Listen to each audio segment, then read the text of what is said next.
Hey everyone, and welcome to the very first developer live stream of 2021. And at the same time, we'd like to wish you a very happy new year because we didn't have the opportunity, as well as Chinese New Year. And hey everyone, how are you guys doing? Today we are here with Dennis as always. Say hi. And Hi. we will be talking about a lot of things, so you guys better prepare your popcorn and all your drinks because we will have a lot to go through today. So I hope you are all ready.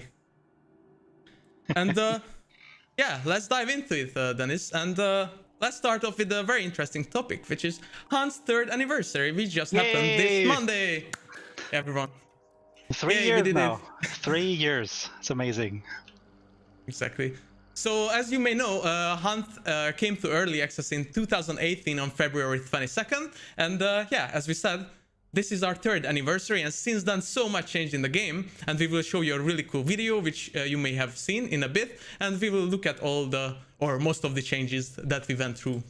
And for this year we kind of prepared a special anniversary month for you guys, where we will be having all kinds of activities on social media, like giveaways, quizzes, contests. So make sure to check out the stories and participate in our giveaways and check out our Steam discounts. And talking of discounts, we actually have a huge anniversary bundle where you can get a bunch of the DLCs as well, the base game with a big discount. And if you already have the game or some of the DLCs, this amount also changes so you don't miss out.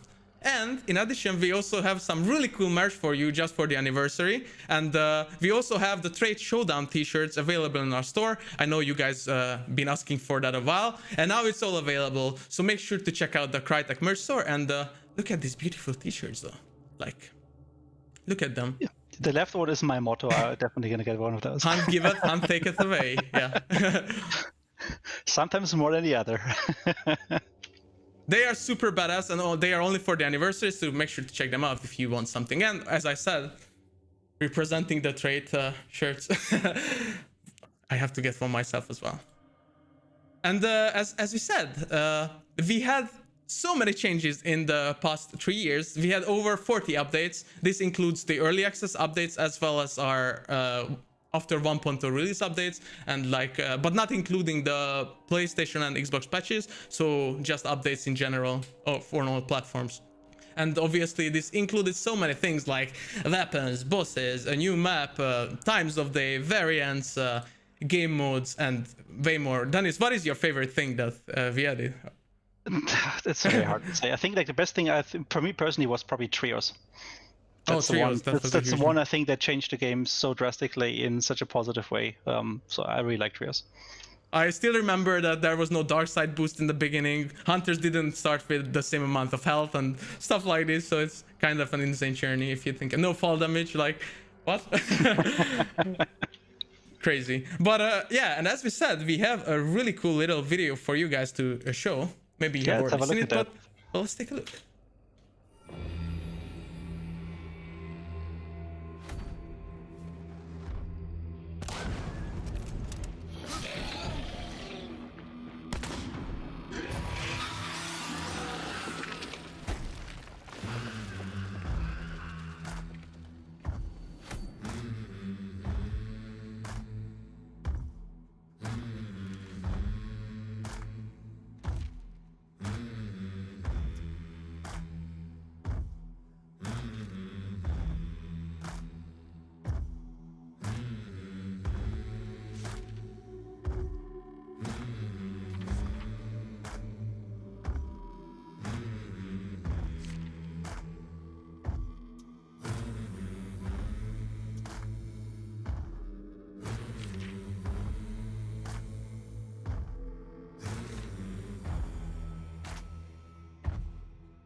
Well, I hope you guys all enjoyed that, and that was a bunch of stuff in there, so I hope you all liked it. And let's just continue with the biggest part of the stream, which you have all been waiting for, which is 1.5, which is gonna be a huge update, and trust me guys, you don't want to miss this. So let's start off then with boss number 4.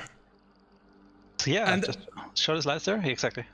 As you guys may know, the new boss is on its way, but you will have to wait just a tiny bit, and we will reveal a lot about it, as well as a specific dev stream just for it. I can't just say anything, but it is very soon, so make sure to stay tuned. And as you may know, the crow will fly in 28 days, so take it as you will. 28 days, getting closer.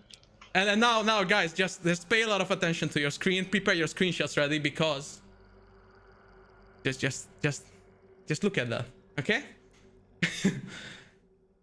So that's about it for now, guys, but trust us, very soon we will have a lot more about it, so 28 days. But this update, we have some new unique weapons which you have maybe seen, because we kind of showed some of it last year, or at least a bit of these, but now they are here in full force. So let's take a closer look at them, starting with the Winfield 1876 Centennial. Yeah, so this is a completely new rifle that we have. It looks very familiar to its smaller cousin, the 1873. It's already in the game. Now, what is different with the 1876? So this is basically a large slot, but it is a medium ammo lever action rifle. And as such, it brings something new to the game that we're going to talk about a little bit more now. Exactly. So it's a large slot weapon that's using medium ammo compared to the other Winfields. And it's a revolution rifle, obviously, and can use the iron repeater and levering traits, just like the other Winfields. So nothing really new in this regard. It's basically working like the normal Winfield mechanically, but it does fire a bigger round, and it has implications of how fast it can, for example, shoot, the recoil, just control in general, as well as the damage evolution over distance. And it still means, obviously, levering is always possible, but will be at a slower rate of fire. I think we're going to look at some videos in a second there as well. Exactly. And this has a higher muzzle velocity and a large magazine size, which is its strength, I would say. Yeah, I think like at the moment this weapon fires. I mean, we kind of modeled this after the historic weapon it's based on, right? It's supposed to like one of the first large bore hunting rifles that emerged as part of like the whole like big game hunting that happened in the second half of the 19th century, like the prairie, like the bisons, etc., that type of stuff. And it has a muzzle velocity of like 600 meters a second, which is actually very comparable to like what a long bullet rifle can do in the game. And the capacity is, I think, 9+1 rounds, so it's a large tube. However, it does have a little bit less punch than, for example, the Springfield and the Vetterli. They're in the game as well. So within the medium rifle category, it is like the weaker of the weapons, but obviously it makes up for that with the rate of fire as well as the ammo capacity. That all sounds cool, and let's look at it in the picture. As you guys can see, we kind of show you a teaser picture, but now you can see it in its full glory. And more than just pictures, we actually have some awesome videos to show you. So let's just take a look at the weapon. Yeah, so first thing is just the mechanics of it, just briefly. As you can see, there's probably not so much new there. You see a bit of the recoil of the weapon, firing sound, etc.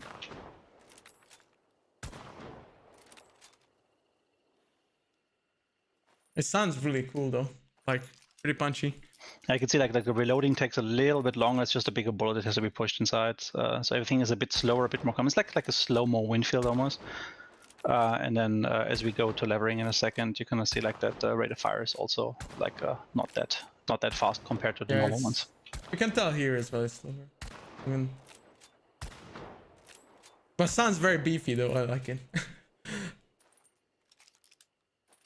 So this is based on the centennial model of that rifle, which was basically released as part of the centennial exhibition first, and that's where I got its name from.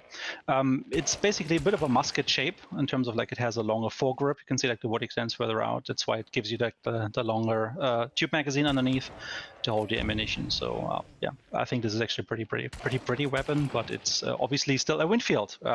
It is a unique weapon, however, it's a complete new model, complete new skin. Alex and the guys have worked really hard on this one. I think it really shines. And as you can see, as Dennis mentioned, here is your first look at levering. And it's a bit slower compared to the other Winfield. Like think of the levering to be comparable to, for example, other large caliber weapons like the uppercut. Like if you fan the uppercut, it's significantly slower with fanning than the smaller calibers, and that's the same here, right? Like because it's a heavier bore, it's like a bigger bullet. It's just a bit harder to control. That's why the levering rate is just slower than it is, for example, with the 1873 that basically just fires handgun ammunition. Yes, and the armor is even easier to see. Like the recoil is pretty nasty.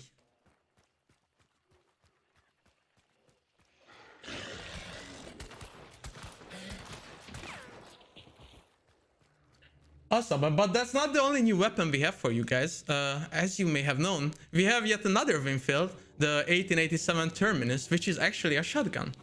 Man, that's like my new favorite toy. This is such a great piece of weapon. Again, a large slot. It's a lever action shotgun. So also part of the Winfield family, of the famous Winfield family of firearm makers. This one is a weapon you might have seen maybe in particular movies from the 80s here and there. I think it's a bit of a fan favorite. Many people have been asking for this one. So yeah, let's have a look at it. Well, first let's just go through what it can do. So as Dennis said, it's a lever action shotgun, and it can also use the iron repeater and levering trade for a shotgun, which is kind of crazy. It has a 7 shell capacity and with a pretty good rate of fire, and this is how it looks. Yeah, so the interesting part about this weapon is that like it has like a tube magazine capacity of 5, but actually holds 2 additional rounds. So compared to like some of the other weapons, which have like this +1 mechanic, so you can chamber 1, this one actually holds like an additional round in the elevator that kind of moves the rounds between the tube magazine into the breech. So that's why it can have like 7 rounds total, like basically a 5+2. And we also have a bunch of videos to show you for this one, so let's just dive into them right away. Wow.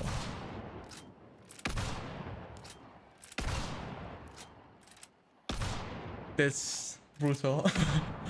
It's like basically like a big artillery piece, like the breech opening up. I so love the mechanical workings of this weapon. So I'm really happy with how like the art guys and animators have kind of like made this thing come to life. It really, really shines. It's really, really cool. Even the reload is pretty badass, to be honest. Wow. And see, like as you kind of cycle it one more time in order to elevate the round up into the chamber. Then, like it's one of the things that we do with Hunt, and you've seen this with the Spectre as well, like the 1882 shotgun. We try to mimic a little bit like the mechanical requirements these weapons have, right? So if it's a cumbersome weapon in real life, we try to make it cumbersome here as well. So like the mechanical pieces are really working nicely together, and just like it gives you like the sense of purpose and the sense of mechanical accuracy that I really enjoy. And let's look at yet another video of it in action.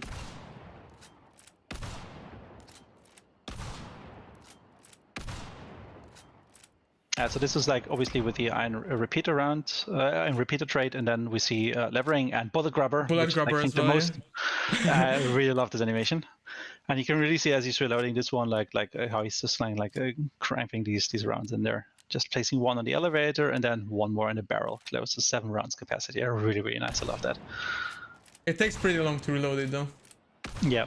Also, like from a damage perspective, so like this weapon is a medium length barrel, right? So you can see it's like not Romero or Auto 5 or Spectre level.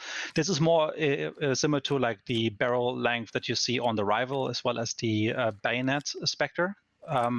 So that means the spread and the accuracy is more matching with those 2 variations. So obviously something that's needed for this gun, because like with 7 round capacity and a pretty high rate of fire, even without levering, right? Like this needs some balancing. And what we have here is basically just balanced through damage as a compensating factor. That's why we chose like this barrel length in order to make sure it kind of sits nicely between the Spectre on the lower end and the Auto 5 on the upper end. And that's also obviously reflected in the price and unlock level. Yeah, and as you guys saw, it can take out an armor pretty damn quick.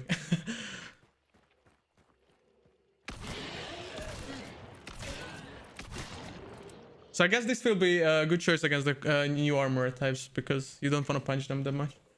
Well, this one is just gonna be a very flexible weapon, right? Like, so you have a chance to just like fire more frequently than with other shotguns. You have the rate of fire. If you invest into levering, obviously that thing kicks like a mule. You can see it, right? Like it's really hard to stay on target, right? It's less controllable even than the Auto 5 in that regard. Because it's lighter. The Auto 5 at least compensates some of its recoil just by being a heavy piece. But this one here is more the middle ground between the Spectre and the Auto 5. Awesome. But that's not all, guys. We actually have a new weapon variant as well for you, which is actually a variant of one of these weapons. And this is the Terminus hand cannon version of the previous weapon that you guys just seen. Obviously, we can't release an 1887 without having a sawn-off version, and so that just simply had to happen. And let's have a look at how they differ. So this is a medium slot weapon. Obviously has like a shorter barrel and no buttstock. It can still obviously use all the traits. It functions like the other weapon, and it has 1 round less capacity in the tube because obviously it's overall shortened. And it has increased recoil, obviously, because it's smaller. And as Dennis said, it has 1 less ammo capacity, and this is how it looks. That still makes it basically a medium slot weapon that has like up to 6 rounds capacity. It's like quite a bit. So 50% more what the Spectre Compact, for example, can hold. But obviously it has its drawbacks in terms of you need to invest into traits in order to maximize it, as well as just like the damage recoil control being different. Like the Spectre Compact has a foregrip attached, which means the recoil is much more manageable on that one. This one doesn't, right? It kicks much more though. Chat is saying Terminator mode activated. So let's just look at the video that we have prepared for you guys.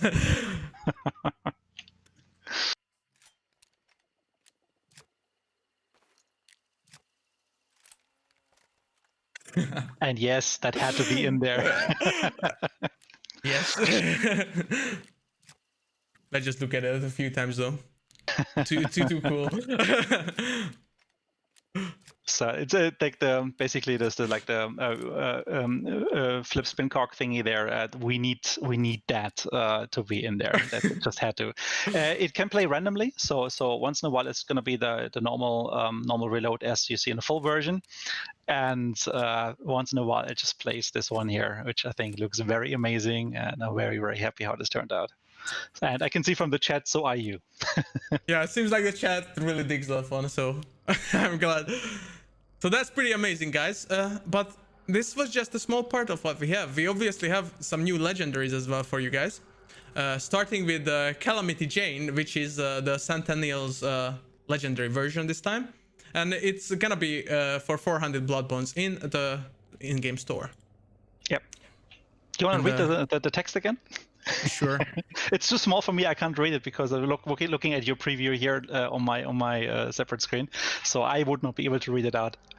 Sure, that's the reason. Yeah. Well, let me read it, guys. Okay, so this very Winfield M1876 Centennial that entertained crowds of hundreds the country over in the hands of the infamous Calamity Jane ended up in the bayou after a series of tragedies put the show out of business. In the hands of the hunter who bought it, it still wrought both the tragedy and trickery with which it had been christianed. So that sounds pretty really cool. Like it. It has like this really nice like case-hardened look to it, like kind of like being tempered with, and I really like the details also on the grip. So it's more of those more traditional, I would say, skins. Like it's not like totally over the top. It's more clean, I would say. But this I think it looks very nice. I like that a lot. So let's take a look how it actually looks in a video format. As you guys can see, it as Danny just said, it has Calamity Jane on top, and it's a really clean skin. I actually really love it with the engravings. And we don't have 3D viewer for you guys this time, but I think this is even cooler than that. So that's hope so you guys much like cooler. it. Yeah. Finally, I don't have to record a video where I just with my mouse spin around just quickly there, and it looks always This is the proper way of doing it. Awesome. And talking of legendary skins, we obviously also have one for the shotgun, the Terminus, and this is gonna be even cheaper than the other Winfield, just 300 blood bonds, and it is called Last Estate. And I guess Go for I it. can, yeah. So hunters pass on heirlooms of old and new on the deadbeds of mud. The receivers, grateful strangers, trampling mantles in haste and greed. Lost estate is named for inherited land sold to pay for the engravings on this Winfield 1887 terminus. Fittingly, it was passed on without ceremony. The names forgotten, but the patterns repeated. Badass. And this is also more of a clean gun, I would say. Like, more fancy. Yeah, absolutely. I really again like the details on it. Like it's the thing like that I always do the first time when I get one of these new weapon skins like passed on like to look at like from the art guys. It's just like open up in a 3D viewer and just like look at all the details, go really deep in. Just like it's yeah, that's the gun nerd in me that just feels very satisfied whenever I get the chance to do that. I mean, it's so beautiful. Like honestly, like even the color is just so cool. And this like video is also pretty cool, so I don't know, I really like it. Hope you guys like it too. Oh, chat loves it actually. Thank you guys. Beautiful. Thank you. All right, so that's about our new legendaries, and we arrived to the biggest part of the stream. You may have seen some teases regarding this on our social media channels. Maybe we have mentioned it in previous depth stream just a tiny bit, but now it's here. And now really pay attention because this is gonna be a lot of information to take in. So let's go, guys. Let's go. Yeah, this is gonna be taking quite a bit of time now, but I think you guys will enjoy that. So we tried to record a couple of videos for different ammo types as we go through them. I'll start off obviously just talking about like the pros and cons, why we do this, and in general like what the purpose of the system is, as well as just trying to outline a little bit more in terms of how we approach balancing. And so this is obviously a feature that will be quite integral to the game. As it kind of goes into the entire weapon system, and as such has a core impact on the gunplay and the core gameplay. So that's something that we took very seriously as we designed this and built this. And yeah, we deep dive a little bit step by step into this. It's like the first big feature that we released now since the dual wielding last year. So a lot of work went into this. Definitely, and this is gonna be a game changer. So pay a lot of attention. So Dennis, why did we add custom ammo? Because we can. No, seriously, custom ammo has been on our radar for a very long time. It was something that we envisioned in our very first concepts for the game as like this high level of customization that the players can express themselves with, like by having like talent variations and the different scopes and that type of stuff, as well as like the ammunition. That was like the second part, and we kind of parked that for the initial release because obviously going into early access means you will never have all the features in from the get-go, right? You build that up as you go, and the custom ammo was just one of the items on the list that we felt strong about, but we just didn't have a chance to work on before. So we're very happy that we finally have a chance to release this and add it to the game as it was originally also concepted and meant to be. Now, what does custom ammo mean? So technically, custom ammo is just a filter, right? Like, so you apply it to a weapon, and then this weapon now shoots this different custom ammunition type. Like Hunt doesn't have an inventory management system. We don't count bullets between missions and require you to either craft or buy or whatever and stock them up. Like we're not on that level of micromanagement. For us, it's still more the matches and the focus. That means you go into the mission and your ammunition is full. You leave the mission, it doesn't matter how much you have left. Next time you go back inside, the ammunition is still full. So that's why basically it's just a modifier that sits on top. We can maybe just quickly show this one video just to get started, how it actually looks in the menu. Sure, let's do that. Let's take a look at the menu then. So as you can see there, like on the right side, next to each of the weapons, you have these additional slots. And in these slots, you can basically then choose from available ammunition types for a particular weapon, and you can slot them in for an extra fee. And then they replace the basic ammunition in that particular weapon and when you go in the next round. You can always unslot them, and like ammunition isn't lost. So if you just unslot them and you just have one piece of that ammunition in your inventory, you can put into a different weapon at a later time, just if it were like basically another piece of equipment that you own. So it allows you to kind of customize and tailor your equipment a little bit more towards your play style. So that's, I think, one of the biggest important things here, that custom ammo is a side grade, not an upgrade. It's not meant to replace the default ammunition. It's meant to give you options and choices, but they come at a certain price. So as we later on go through all the different ammunition types, you will see like what a particular ammunition type will actually bring and give you, maybe as a cool new technique, as a tactical opportunity, but also what it costs you in terms of like maybe you lose wall penetration, or maybe there's something that gives away your position better. Like there's always a trade-off associated with it, so that overall the balance of the custom ammunition is very flat, and it's more about specialization, so that players can choose, you know what, I would like to have a fire-themed hunter here, or would like to have my backup to be for PvE. That's why maybe I use a bit more poison ammunition or something like that, right? Again, we go through the details in a minute. The idea is that you can very much tailor this to your playstyle, but it doesn't supersede, it doesn't replace the basic ammunition. Like I think most people will still go into the Bayou with basic ammo, at least on one or two of their weapons, and you will see that certain specialized loadouts, they will start using these custom ammo builds. Obviously, some players will just go full ammo, and that's perfectly fine as well. Just like every weapon has a different ammo type on them. But I think once the initial hype settled down a little bit, like after the test server period, and we see like the meta to calm down again, I think you will see that they will find their place in the game, but they will not be like that every weapon is going to be like an explosive bullet or something like that, right? Like it's going to be special use, specific cases where people will add that ammunition to their loadouts in order to maybe just get a gameplay advantage, or maybe just because they really enjoy playing with that. So it basically just opens up a lot of new opportunities to play your way, which has always been like one of the goals in Hunt, that you can take whatever you really want and make it work in the game, and you're not really in disadvantage compared to others, even though it may be like a weaker weapon or something, and now you even have more options. With the custom ammo, we have already also added some new ammo supply boxes, which replaced the older ones, and these are larger and come with special ammo, since the custom ammo is special ammo, so it will be easier to refill them from these boxes, and these you can find at supply points, if I'm not mistaken. Yeah, you can. There's a bit more to it. So in general, we have the special ammo packs right currently on live, which are the purple packs that feed ammunition to the Dart, crossbow, the nitro, like all the weapons that use special ammunition. We have removed those. They do not exist in the game anymore with 1.5, and instead we have added these slightly bigger boxes to replace them. So you will still be able to find those boxes in the compounds just as normally, randomly seated, right?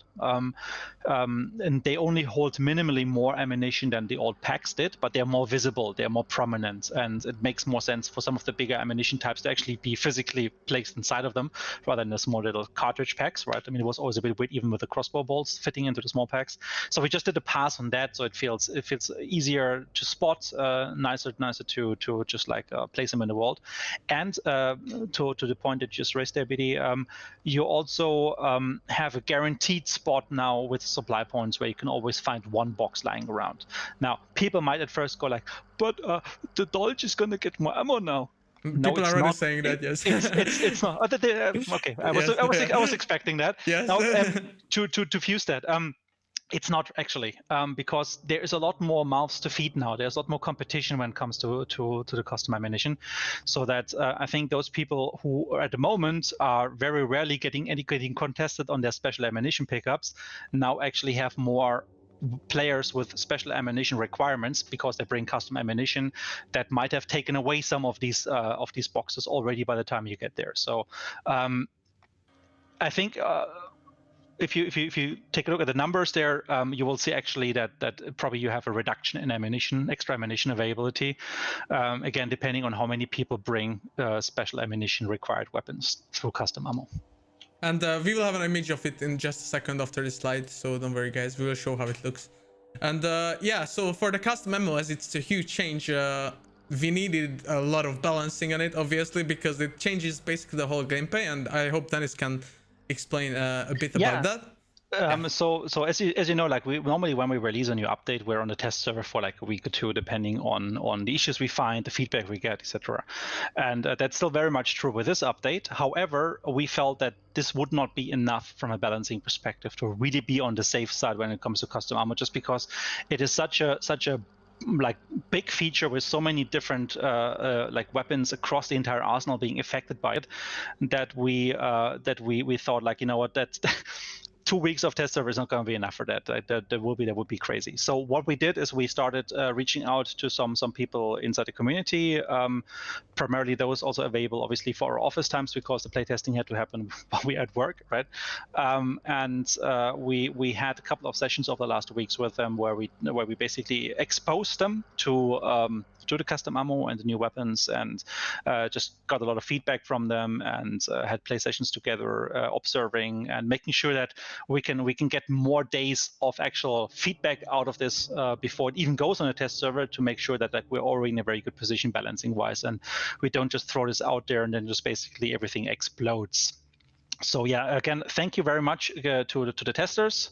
I mean, it's up to them if they want to step forward, whether they have been involved with this or not. They're allowed to talk about it, and actually would be very much appreciated if some of them do, because they are now experts on the matter, which means you can trust their word when they tell you about certain things, certain problems, certain things they really like, and just in general how they feel about this. So yeah, maybe look out to your favorite streamers, or in general like community members that might share their insights on this. It might just give you maybe a bit of a head start on this whole topic, as you then obviously familiarize yourselves by actually playing yourself on the server and getting used to them.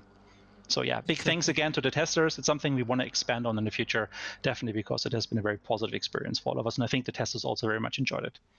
Yeah, and as Dennis said, when it goes on test server, make sure you also leave your feedback to us as always, because especially this case, it's super important. So yes. So when this goes on test server, expect it to be overwhelming at first, right? There is a lot to go through. You will not be able to just like get the full picture in one session, right? You will need to come back to this a couple of times, which I hope you'll do, because test server is awesome and you should play it more because it helps us. But also because just like the amount of things you have to learn, and getting practical exposure, like being the one who kills with it, but also being the one on the receiving end, that can teach you so much if you run through this a couple of times, and it allows you to basically get an actual understanding of how maybe this affects the balancing, or what is good, what is risky about it. So this is something that I can only stress out again and again and again. It's like, take your time with new features. Don't basically just cry havoc and a catastrophe just on the first session. At first, it will be overwhelming. It just simply will be. Play with it, get used to it, try it out, and then feedback after ideally a session or two. That would be the most helpful feedback we can get, because it shows that you guys had some familiarization going on with it. Exactly, and as you can see, or maybe even figured it out by now, that in some previous updates we changed some weapons for balancing reasons, which actually already was leading up to custom ammo. And for example, removing bleeding from the shotguns is a good example for. Yeah, or also like the balancing pass we did for the compact ammunition like last year, right? All of these things have been in preparation for custom ammo. Custom ammo as a development feature has been with us for quite some time, but it's always been basically in parallel, and we never really pushed it out because it wasn't ready. But it's something that has influenced a lot of the decisions that we've made over last patches already leading up to this release today. So it's not just a quick tag on, let's make some custom ammo types and throw them out. No, it's actually something which has been growing with the game internally for over a year now. And is therefore very carefully put together from our side. And yeah, as we just said, it's very important that you guys test it on the test servers when it's live. And here's the promised pictures of a picture of the new ammo box. It's still a bit purple, guys, so don't worry. It's still there, but it's way bigger, and you can recognize it much better. Yeah, it has some American Hunter Association scripture on it on the top with the white sticker, so it helps with the silhouette, so you can just spot a little bit nicer. So that this is nothing that the farmers that kind of defended Devon or whatever like were gathering as they got overrun. This is stuff that like the hunters actually brought into this world properly, because that's like their special ammunition. Everyone is saying it says uwu, like that, a little cute face, which is kind of true. So guys, you will always think of something cute when you refill your special ammo, so that's great. Okay, but let's dive a bit deeper into custom ammo, starting with different weapon types, and then we will dive into the actual ammunition types. So stick with us, guys, and let's first talk about the crossbows. So right. basic, yeah, you can. Just maybe, sorry, to jump in there quickly. As a starting point, so I think we'd first talk about the crossbows because I think that's the easiest way to explain the new ammo system. I mean, we do at the moment on live have several crossbow variations, right? Like we have the shot bolt explosive, the poison hand crossbow. So technically, for some time, we had custom ammo on those, but they were not as part of an ammunition system. They were just their own separate variations. So as we now introduce custom ammo, these variations are removed. They're going away basically, and they will be replaced with unlockable entries for the respective custom ammo types. So that means basically, as someone maybe who is very fond of a particular legendary skin for your crossbow, you can actually equip like whatever ammunition you like on that legendary skin also, right? So people were always asking, when do we get like a legendary shot bolt? Like that's the reason why you didn't. That's the reason why we kept it from you. It's because there is no need for it, because you will be able to use every basic legendary crossbow with all of that new ammunition. And yeah, before people speculate further about the OVU or whatever, I think the scripture actually says AHA, which means American Hunter Association. Oh, so wow. That's well, like I didn't know it looked that cute when you type it out in the Hunt characters. But hey, that's all masquerade of the American Hunter Association. So the second category is the single shot weapons, which can actually have 2 ammo slots at the same time. So this obviously also includes crossbows. And maybe if you paid attention in the little video we showed you before, you could see that for the crossbow you could choose 2 different types of ammunition. Yeah, so this is like actually a bit of a big boost actually for every single shot weapon we have in the game, because each of them can now choose whether it just wants to continue using one ammunition type and then nothing really changes so much, or if they maybe want to split the extra ammunition pool between up to 2 different types. So on the example of the crossbow, that means you can now take a couple of regular bolts with you for your silence gameplay, and you still bring a couple of explosive bolts or a couple of shot bolts, whatever you like, right? So you can combine these things, and that expands like to the other weapons as well that are single shot, like the Romero, the Springfield, the Martini Henry, the Sparks. They all benefit from it in the same way. Bob Spark's gonna be pretty crazy, I can tell. Yeah, and, it goes in with the whole concept of adding flexibility, right?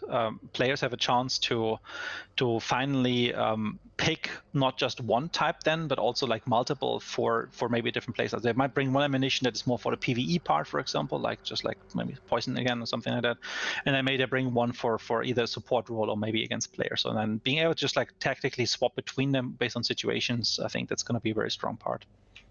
And as you can see on the screen, you can actually swap these kinds of weapons with X, like you would do on the Lamont or the Lantern. So you can switch between the ammo types just like that. And I think we also have a little video to demonstrate that for you guys. So.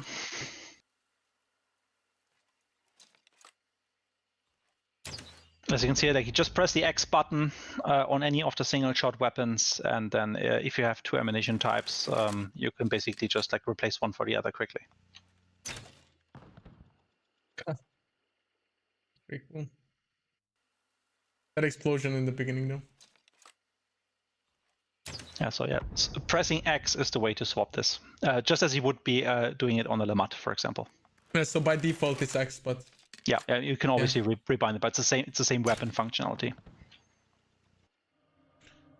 All right, and let's take a look at the last category we have here, which is obviously the other weapons that are not crossbows or single shot weapons. I mean, yeah, so everything else. And they can only have 1 type of ammunition compared to the previous ones. Yeah, so you're kind of dedicated. Like if you want to use like a specific ammunition type on a shotgun, that's going to be the 1 type you have. And you're kind of committed with that. So the single shot weapons really get like a lot of advantage by having a chance to have 2. but that doesn't mean that just running on with one is less lethal, right? If you pick the right one for your situation, if you play style, you can make a lot of damage with that. There's also like maybe before we go into the actual types in detail. So how does the unlocking etc. work? Maybe you can talk quickly about that. So I mentioned this a little bit with the crossbow, that the crossbow variations go away and instead they're being replaced with ammo entries, and that's going to be the same thing for all of the ammunition types. They will be basically becoming additional unlock variations that you can like grind your weapon to, that are placed between some of the existing variations or at the end of the line, and as you play with these weapons, you will start unlocking the corresponding ammunition. So like not every ammunition type is available for every weapon, so it's kind of like per weapon basis, just like you don't have like a sniper scope on every gun. Like it's something that we still kind of decide like what weapons should have what type of ammunition, so in terms of helping with the balancing of the game overall, rather than having to balance against every possibility. But what we made sure is that we adjusted some of the existing unlock XP gates, like how many XP you have to accumulate for an unlock, by placing those in between. So it's not just like that everything just is going to take longer to unlock. No, we've actually taken away some of the XP required for some of the existing unlocks, because now in between you might have like an ammunition unlock. So I think overall it's like 25 to 50% more of XP to unlock, but obviously there's also more items to unlock in general. But especially for those players that are doing like prestige runs, they still should have a fair chance of going through a number of unlocks there and focus on the ones that they like. Someone's asking a pretty good question about blueprints. Can you like unlock the custom ammo with that as well? Yeah. Or the custom ammo in this case would basically be the next thing in that family. So keep in mind the unlocks are organized in a way that they are based on what we call a weapon family, right? So like the normal Winfield C is a family, but also the Winfield 1873, like the long tube version, is also a family on its own. So these two weapons, they might both have, for example, incendiary ammunition, but you will have to unlock the incendiary ammunition for each of these weapon families separately. The same for like the Nagant and the Nagant officer, right? Like they're similar weapons, and when they're similar weapons, we try to give them still the same ammunition options, but you need to unlock them for each of these families separately, just as you would unlock the variations. Awesome. So I think it's time to dive into each type of bullet, or not just bullet, but shells and now the fun balls. starts. Yes, now guys. Oh my god. We drink some water. Yes, quickly, everyone. We all know that Dennis actually drinks beer, but just disguises it as water. No, it's clear. It could only be vodka then, I guess, or gin. Sure. Maybe Oh, just like that. Nice. Okay. So let's go to the ammo types, guys, starting with all the bullets. And the first one is the Dum-dum ammo. I don't think we have to read the descriptions for this, because we will go into more detail. Or should we? Yeah. Well, it's up to you, but you don't need to. Yeah, because we basically tell the same thing. So guys, you can just read it, pause it if you want, screenshot it. But we will go through each point anyway and show you videos of each, and it will be very long if you read everything out. So let's just keep it as compact as we can. So Dum-dum ammo, it's it causes bleeding. Yeah, so what is a Dum-dum bullet? Dum-dum bullet is basically what in the past you would have called maybe a split point, and in more modern times is closer to what like a hollow point round would be. So it's basically an expanding type of bullet that has like the behavior to deform on impact, or splinter on impact, and therefore it kind of creates bigger wounds, right? Like it has more stopping power because of it, and in the game that's represented by having this additional bleeding effect on them. It doesn't have, however, an additional effect against AI, because I mean AI kind of like, if you took a look at some of them, like they don't even have heads anymore, right? Like so they don't care so much about bleeding out. You kill them in different means, and as such, like that weakens actual punch you get from a Dum-dum round is more of a thing that AI is just more resilient against it, because like it doesn't really matter whether you sever an artery with them or something like that. They won't care too much about this. So this is purposely designed as a anti-player round. Yeah, so exactly, it has no additional effect against AI because it's against player, and it has no penetration and causes reduced damage. But the bleeding effect stacks on Hunter like every other bleeding effect in the game. Yeah, so like, you can kind of like force people into cover with this. Obviously, it might open up opportunities for you to just push through. At distance, it's just going to be an inconvenience because like just like being hit at a far distance doesn't cause that much bleeding, right? So you can quickly heal as a way by just like diving behind cover, maybe even in the open. But it's something that obviously up close, or if you get hit multiple times, that can result even in a strong bleed, and then it really puts some pressure on, as you can see in a video in a second. I think one of the biggest drawbacks for this, however, is the lack of wall penetration. It's something that we'll see with a couple of ammunition types moving forward in the list today. I think people, if they might not even think so much about wall penetration, it's just part of the game, right? And people use it, but the moment it's gone, the moment you cannot even penetrate a thin wooden wall anymore, like a fence or something like that, it really starts to become very obvious to you that you're missing something. And as a drawback, the lack of wall penetration, I think, is something that you should not underestimate. So. Dum-dum ammunition, while giving you the bleeding effect and while being great for pressuring, are very specialized, and they have this huge drawback of not being able to reach through cover. So you need that clear line of sight, and that makes them also a bit situational. And we have multiple videos to show you of the Dum-dum ammo, so let's just take a look at the first one.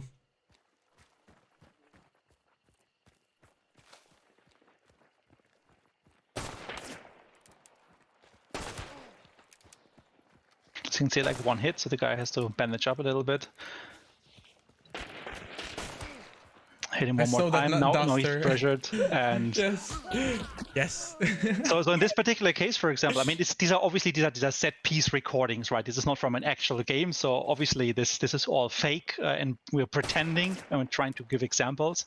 However, what's interesting about this example is that the second hit, for example, left the guy, and I think it was me actually in this case, with just below 5 hit points, and that means I had to remain on the healing. I had to remain on it, so that there was nothing I could do there. If I would have let go of the button to get my weapon out, I would have died from bleeding. So that's why I had to accept the punch with a nutcracker.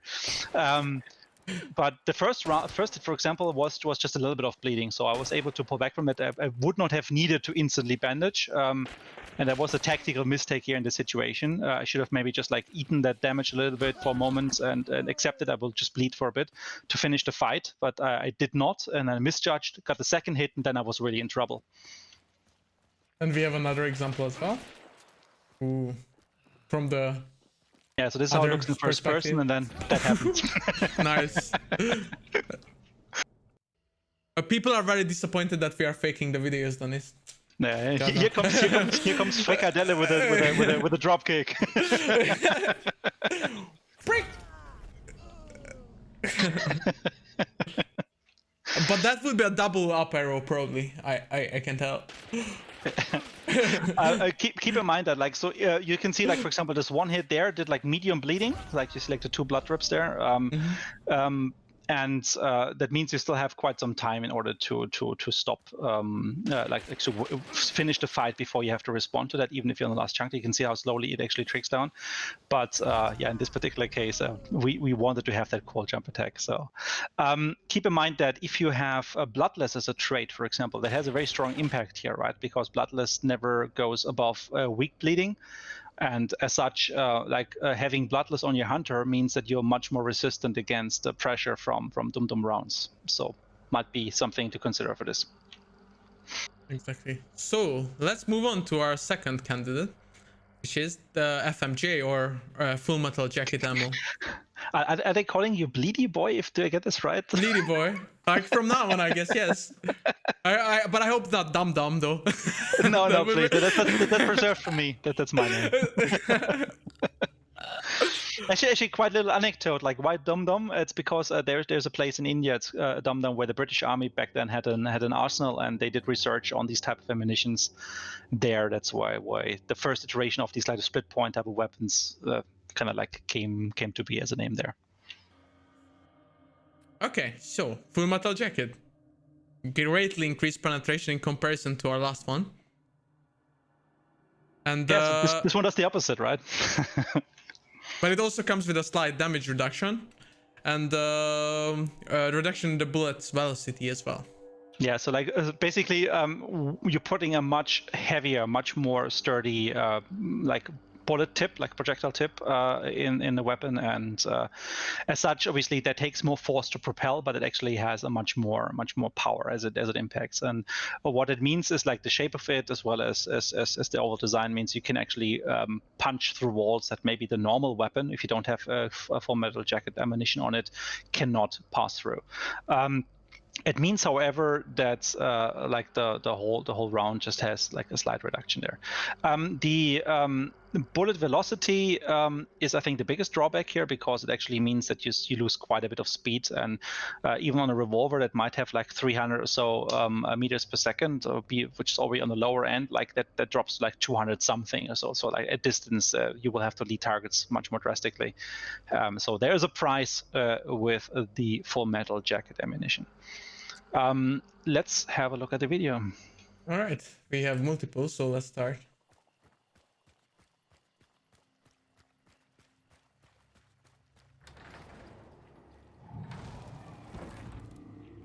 See how shit hunter is coming.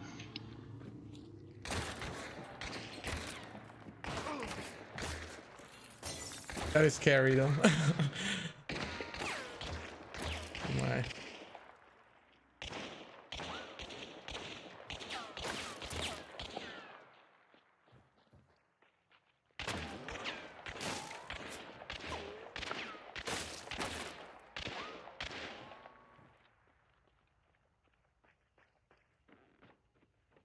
I would be so scared of that, not gonna lie. Wow. Yeah, so this one here is a very good example, because it's basically dual chain pistols that are shooting at us there, and that's compact, right? A very basic round. And what you can do if you put a full metal jacket in, at least within these short distances here, right? It actually has a lot more punch. So you can technically turn your Corvo conversion into an uppercut, just from a penetration perspective, but obviously not at range. At range, the full metal jacket also doesn't pierce that much, right? Just it retains this pierceability for a very short distance only. But if you're, for example, fighting around a boss arena, like a boss lair of some sort, or here, like the tower, etc., like this is when you can really get the advantage out of this. But at distance, especially with a slower bullet speed, also this becomes more of an issue. Meanwhile, we're watching at our second video,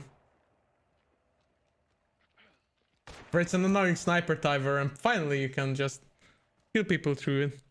Yeah, so like this is the important part here. Like the full metal jacket rounds, they can pierce, just like the long bullets, at least one layer of metal sheet.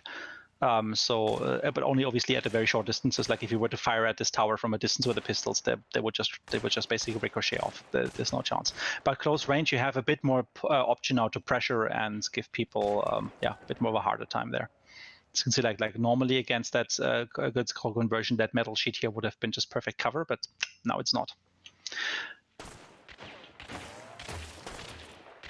This is from just the other player's perspective. Just from the other side. You can see like the sparks from the metal penetration, because like this metal sheet is on the outside of the wooden wall, right?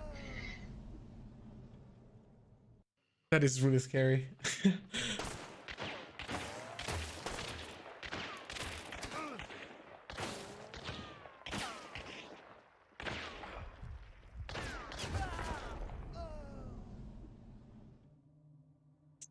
Awesome.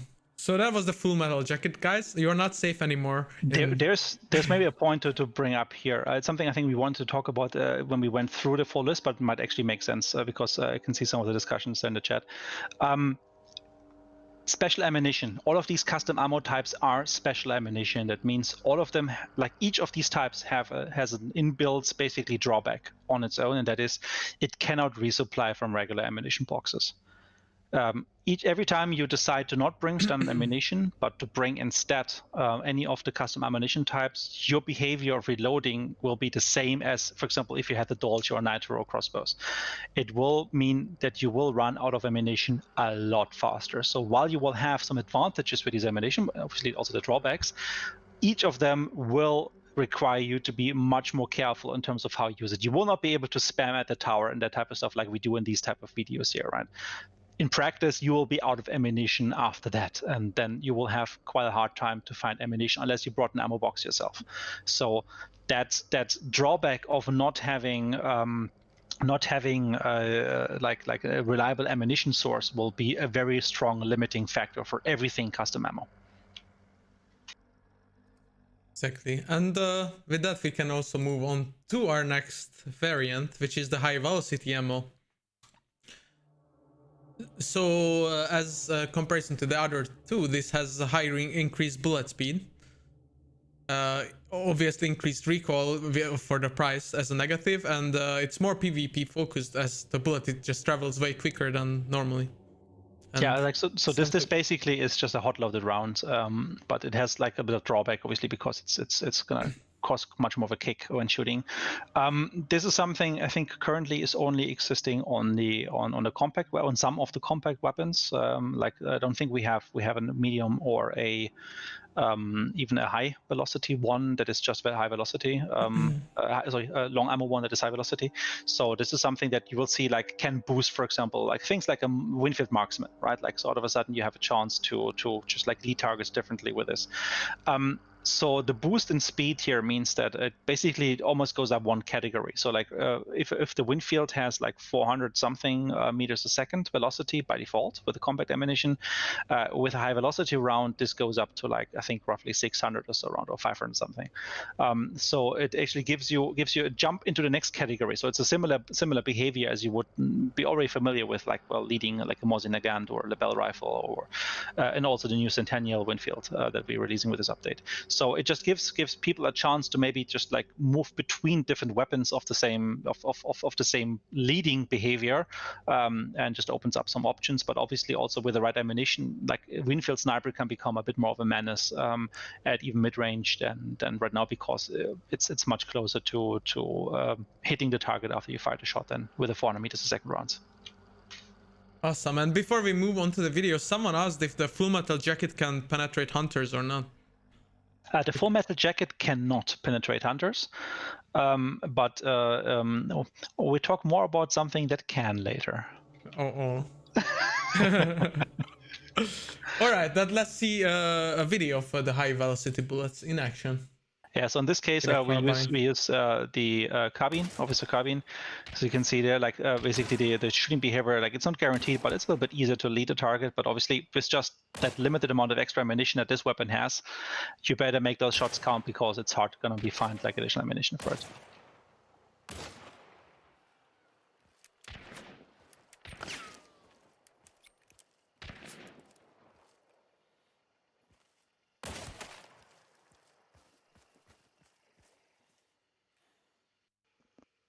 Right. I think that was, especially in the beginning, you could see that it's pretty quick. Yeah, I mean, like even that is like a distance. Probably yes. a good shot wouldn't have any issue with a regular compact ammunition to lead a target and hit him. It basically just adds it as an option. I think it's a powerful option for sure, but specifically again, the lack of extra ammunition that you can easily find, like means that every shot that you make will be hard to replenish. It can be powerful, but I think from a balancing perspective, that's something we have to see on test server, then if people will use it or if it just it becomes a sideshow. Awesome. Our next category is the poison ammo, which we may have teased on social media before. And as you may expect, this ammo is poisonous, and it can kill all the monsters silently and instantly. Or not all, but most of them, because some are resistant to poison, so obviously. Exactly. Yeah.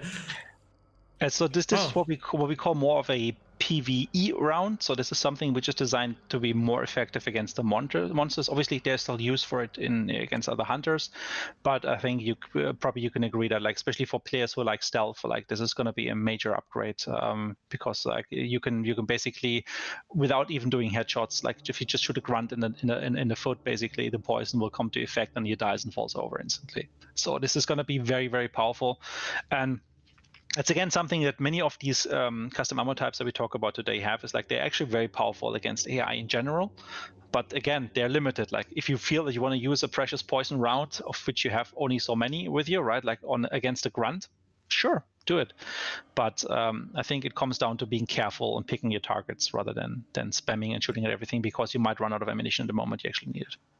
Again, here a big drawback is that because of like it has this little like poison capsule in the front, it kind of like shatters on impact. It means that these things do not penetrate through walls. So just like the Dum-dum rounds, it's a drawback that is built into this, that you have to have line of sight. So against players is a big drawback, because you can't just like poison spam into a compound, into a boss lair, for example. Do crows die from it? Not from that, because that is just an individual. You would be able to technically poison one crow and the others would still fly away. So we do not simulate that, because they're just one entity of the crow, the whole murder of crows. But so in the end, they would not like be affected by this, because they would still startle. But there is another poison thing we're going to talk about later that actually can do that. Yeah, just the last point to mention is that the poison affects hunters as other poison damage would.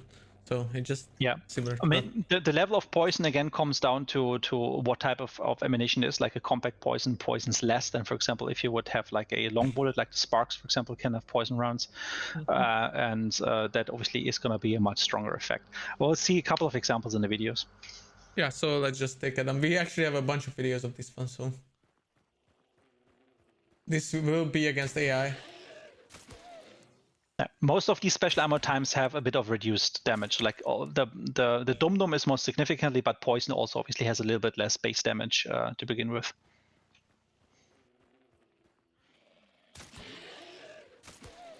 So you can see like here, like even something like an armored, you can quickly bring down with just a few shots. That's to get a bit more AI.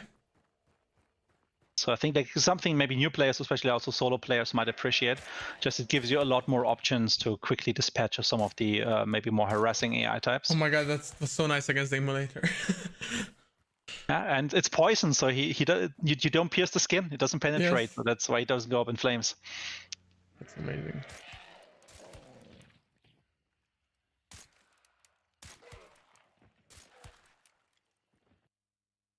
And the thing is, like, you can see there with the dual pistols, the dual gun silencer. You just may want to pause it for a sec.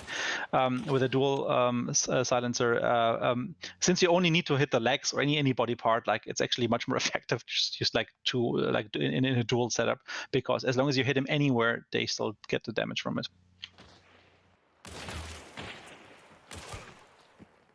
So this one here is just like an example of PvP. It just shows a little bit like, okay, that even like something simple as a wooden wall can actually be quite a bit of a advantage for you. So like the guy in the inside that doesn't have poison, so he can just easily shoot out, while the one with the poison ammunition is struggling. And it actually shows one more thing. So if you see the next time running, you see like the yellow barrel there, and the other guy is actually trying to shoot the barrel a couple of times. And obviously the barrel doesn't go up because it's a poison round. It just shatters against the outside. It doesn't ignite anything. So poison ammunition cannot blow up barrels. Again, like this is like the most professional firefight ever in Hunt, right? Like this is true to life from the servers. It's like Prestige 100 players right there. Obviously, we're trying to make a point by showcasing a scenario. This is obviously not meant to be like a competition for skill here.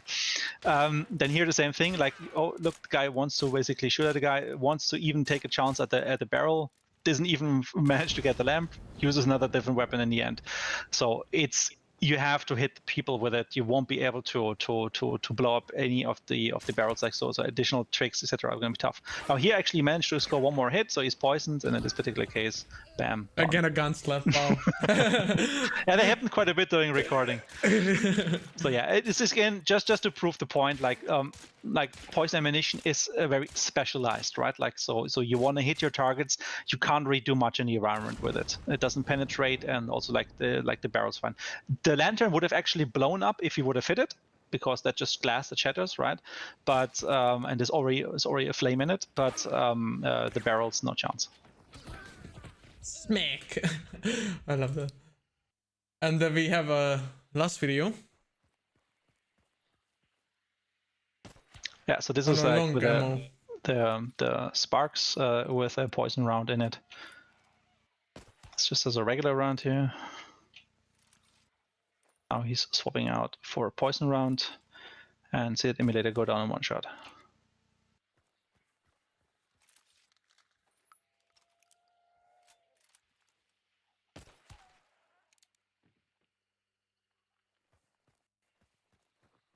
Awesome. So that was the poison ammo, guys. And we can move on to the next one. And by the way, guys, you can ask all the questions at the very end of the stream, and we will try to answer everything you have. Dennis, please do me a favor and pronounce the name of this ammo, because I can never do that. So now I have the pressure on me. But thanks. As far as I'm concerned, this is called Incendiary ammunition. Thank you. Like in the preparation for the stream, I tried to say it like 5 times, but I failed each time. So I just let Dennis do the honor. I don't think it's called Incendiary with the journal. It's also not called Incendiary like the milk. So Incendiary, I think, is the way you pronounce this, but I'm not 100% sure. Well, some people are saying you're wrong, but they're probably trolls. So,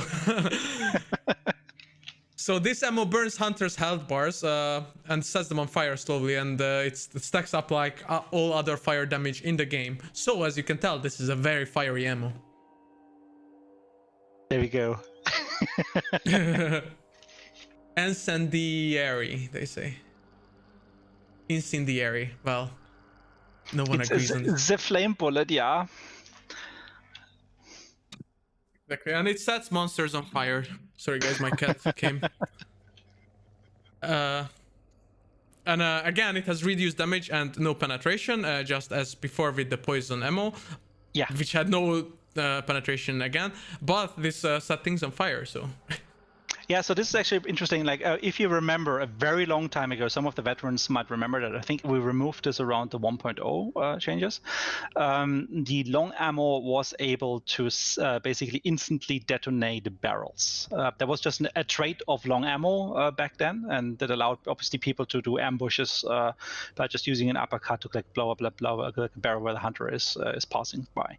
We removed that at one point for balancing reasons. That was also in having in mind that we want to introduce the flame bullets, and as such this feature is now coming back with that, because as you know already, systemically, if you ignite something in the game, like you shoot a flare pistol at a barrel or you throw a lantern at it, it blows up instantly. There's no delay before that happens, and the same is happening with the incendiary bullets, where it basically goes up instantly. So you can use it as an ambush round. You can use it just tactically for like a meathead being close to it. You don't have to shoot twice, especially useful for a weapon that cannot shoot twice. So it sets obviously monsters on fire instantly, but it has reduced damage, and again, no penetration. Like that incendiary tip kind of like shatters up on impact because it's hollowed out with the fuel, so it does have like no penetration on it, and allows you to use that. So I think it's predominantly a nice thing for PvE, but also has a very strong application, I think, actually for PvP, because it can be just like the poison and the Dum-dum rounds. It can be a pressure round where you can kind of force people behind cover. The ignition against players is so that no single hit should ever ignite a player instantly, right? You need at least a second hit to do that. It means, however, and maybe the anecdote here is the grunt with the torches. So we have refactored the fire damage with the intensity patch we did like some time ago. I think it was beginning last year, and where we introduced like strong burn, the charcoaling, that type of stuff. Now, how the system works on live at the moment is that if you get hit by a grunt with a torch, he will just charcoal you a little bit. However, if within X seconds he will hit you again, second time you will start burning. So that basically means there's like an invisible intensity meter that goes up with every time you get this type of fire damage, and eventually at one point you reach the threshold where it says, okay, now please start burning. With the incendiary bullets, the thing is that the player will always remain below that threshold with a single hit, but if he gets another hit within, I think it's 8 seconds, then obviously he will continue spiking that up and he will start setting himself on fire. So either you have to stay behind cover, or you have to take the risk there, just like with poison where you can't heal, or just like with the Dum-dum rounds where there might be a certain penalty for bleeding on you. So it's a different type of pressuring, but I think there's one other thing which actually is the most impressive about this, and I think that's the visuals. So let's have a look at the videos. But a lot of people actually have been asking if you're able to set that hunters on fire with it. Maybe not with one shot, but multiple. No. So the rule set for setting hunters on fire is area fire damage, right? So you cannot do this with a flare pistol as well, right?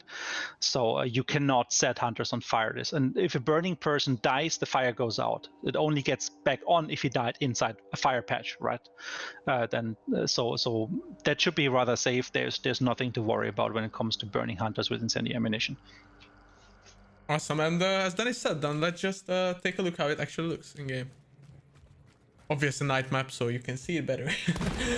So here there's like the ambush mechanic, so you just like fire this, and obviously meathead goes up directly. Just a very quick small example. I think we just see it again, but then we can go to the other. So it's just like this functionality that used to be on long ammo in general is now back with incendiary ammunition for any ammunition type that has incendiary. So this is how it looks when you just fire at AI. So you can set like little candles alight across the map.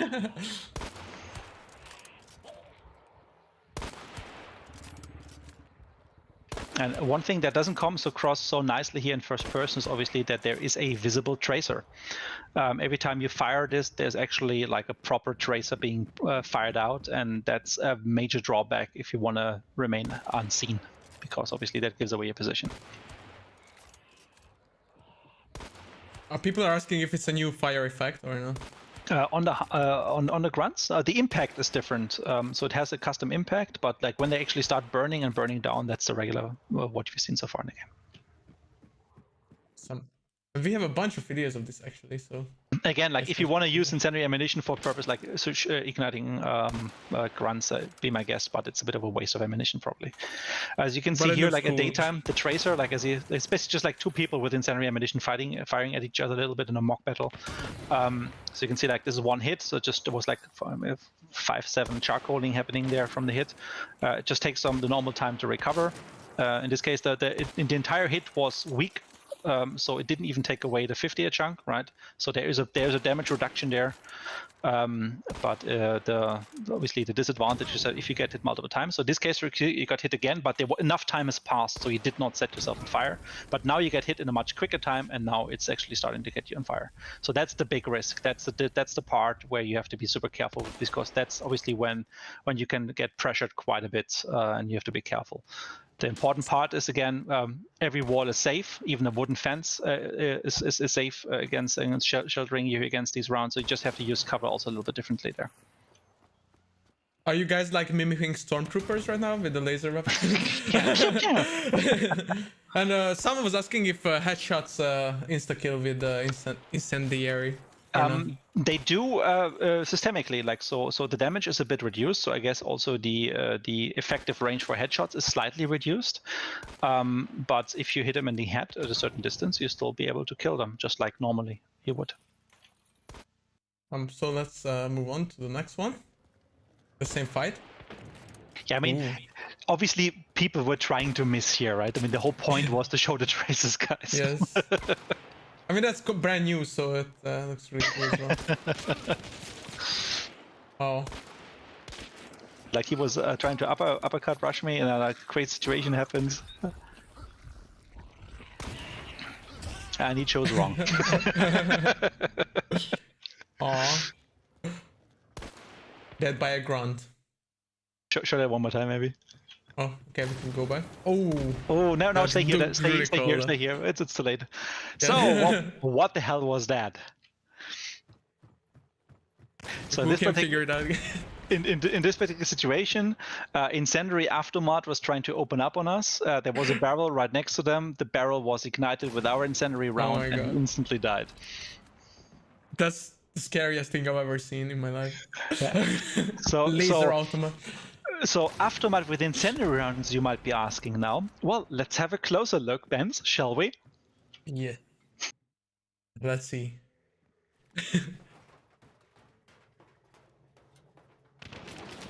Oh my god.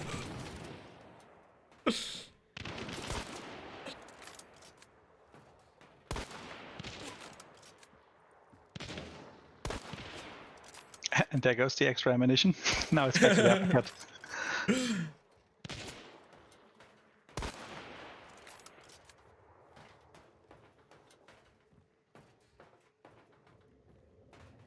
Where did he go? Oh, he's reloading behind the fence. Ouch. And and at least we get to see the death screen as well, how it works with the customer. It's something you can maybe pause on when it finishes the next time. Yeah, exactly. But yeah, every round the tracer. So this is not like a modern machine gun where like every fifth round or maybe 2 and 5 is a tracer round. So obviously this is just like massive spraying in your direction. But the thing is like the moment he's emptied that at you, I mean, try to replenish like a full magazine of an aftermath with like special ammunition you find in the world.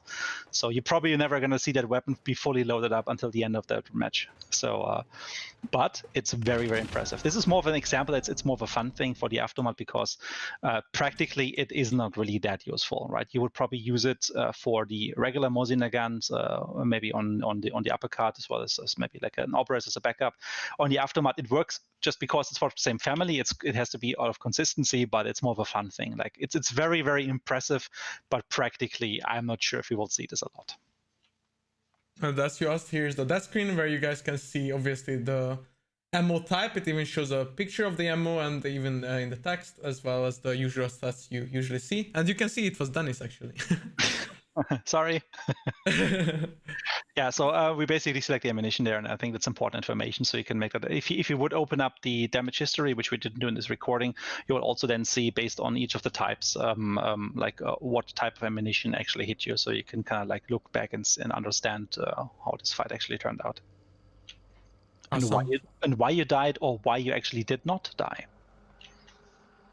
Exactly. And we actually have more ammo types just for bullets, guys. And we are not even at the shells yet, just saying.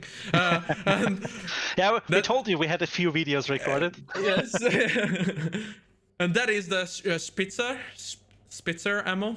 Yeah, so Swiss invention originally, and then basically was adopted by all major militaries across the world around the turn of the 19th century to the 20th century, where the physicality of the bullet was changed to be a bit more pointy cone, like Spitz as in pointy, that's a German word, and that term has kind of coined around that time. And so if you are looking at a modern round, like today, present day, like I don't know, a Kalashnikov round, G3 round, whatever, Dragunov round, whatever you normally would use these days, even in World War II and World War I, you would have them with a typical very pointy tip. Now the weapons in Hans so far, if you would take a closer look at a Mosin Nagant, you would see they have a rounded tip. They look much more like a pistol round actually, so a long bullet, but like they're not that very typical like pointy attribute. And the Spitzer rounds are introducing exactly that. So this is basically modern ammunition, and that has a couple of pros, but also has actually a couple of drawbacks compared to the ammunition that is in the game by default. So first off, it's only available for our modern long ammo rifles because like it also has like a higher powder charge in it, and like you cannot just fire this in every weapon. Like some of the weapons would just literally just break after a couple of rounds when you put like a top loaded piece of ammunition in there, and it increases the velocity of the bullet actually quite drastically. So like where a long ammo in the game right now is like 600 or I think like 650 meters a second, depending whether it's a Lebel or a Mosin Nagant. This goes up to close to modern specs for these type of rounds of ammunition. So like I think a modern 7.62 to 5.4 Russian round, as you would see in a Mosin Nagant, but also modern rifles, right? I think has like 870 or so, or even 890 meters a second, and we're going to 840. So like from 600 to 840 is quite a big step up, and makes these rounds very frightening to use because it's like kind of like almost instantly in short range. However, there's a drawback, and that is that first off, there's a higher powder charge in it, like smokeless powder, and that has an effect on the recoil. That's probably not so much of a problem for like a bolt action weapon where there's some time between shots, but it also reduces the damage. And why does it reduce the damage? You might think like it's actually because these more modern rounds, they have a much more stable flight path. The trajectory is much flatter. They have like just more flight stability, maybe is the better afterward. And as such, if they pierce the skin, if they hit someone, there's a higher chance for producing a very clean wound rather than tumbling, breaking, or doing all sorts of other weird stuff. And that means that the wounds that you take from them are actually much more survivable compared to maybe some of the older ones, but obviously hitting with them is much more reliable. So that's a trade-off that we're talking about here. I don't want to go too much into like the inner workings of the ballistics and everything. It's just like what we use for gameplay balance also, because ultimately this is still a game and not a simulation. To ensure that they have a place in the arsenal without superseding the basic ammunition. There's a drawback. You want to go for those headshots because the body shots, you might actually take 3 shots to the body rather than 2 shots at a long distance with such a round.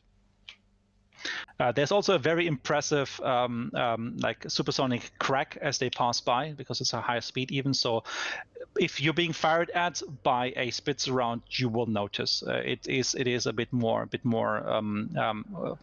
whip cracky, if that's a word, compared to the regular ones as they snap past you. So let's take a look at it in action, guys.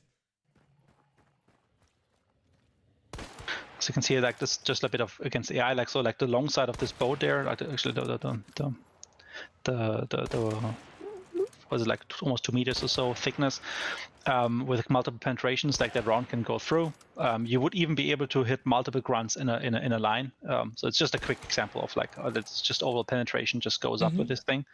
Against players, that means you can technically even shoot at 2 players behind each other. So this is a similar attribute like the nitro bullet can do. Just it punches clean right through. It has several more stages of penetration, so it can hit multiple layers. So there's a good chance this goes like halfway through a compound before the bullet stops, just because it just has so much more punch. Obviously, it still can't go through trees and other stuff like that, right? Like this, the maximum thickness is the same, but it's much more likely to hit targets behind cover. And this is interesting. For example, like if someone is trying to revive block, right, and you have that ammunition, you might actually, if you're lucky, have a chance to wound the guy that's blocking and still kill the guy behind them. That's just a possibility that comes from this. So this is probably going to be something you'll see more closer with the sniper weapons. But yeah, let's see a little bit how this goes. So like the first shots in the video is the regular ammunition. So just like an Obra is shooting at me, and then the second 2 rounds are the Spitzer ammunition, and then I think it's 1 more Obra shot at the end. So maybe when it starts over, you just pay attention.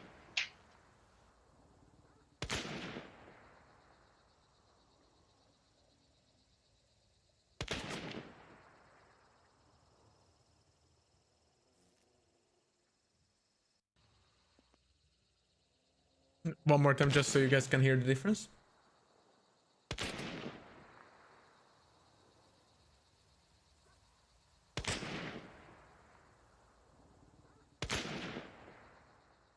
Awesome.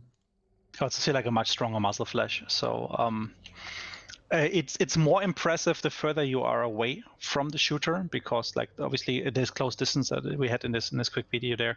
You actually have still a very strong gun sound, right? But at long distances, like that snap is just you'll start moving before you realize. Like this is very intimidating.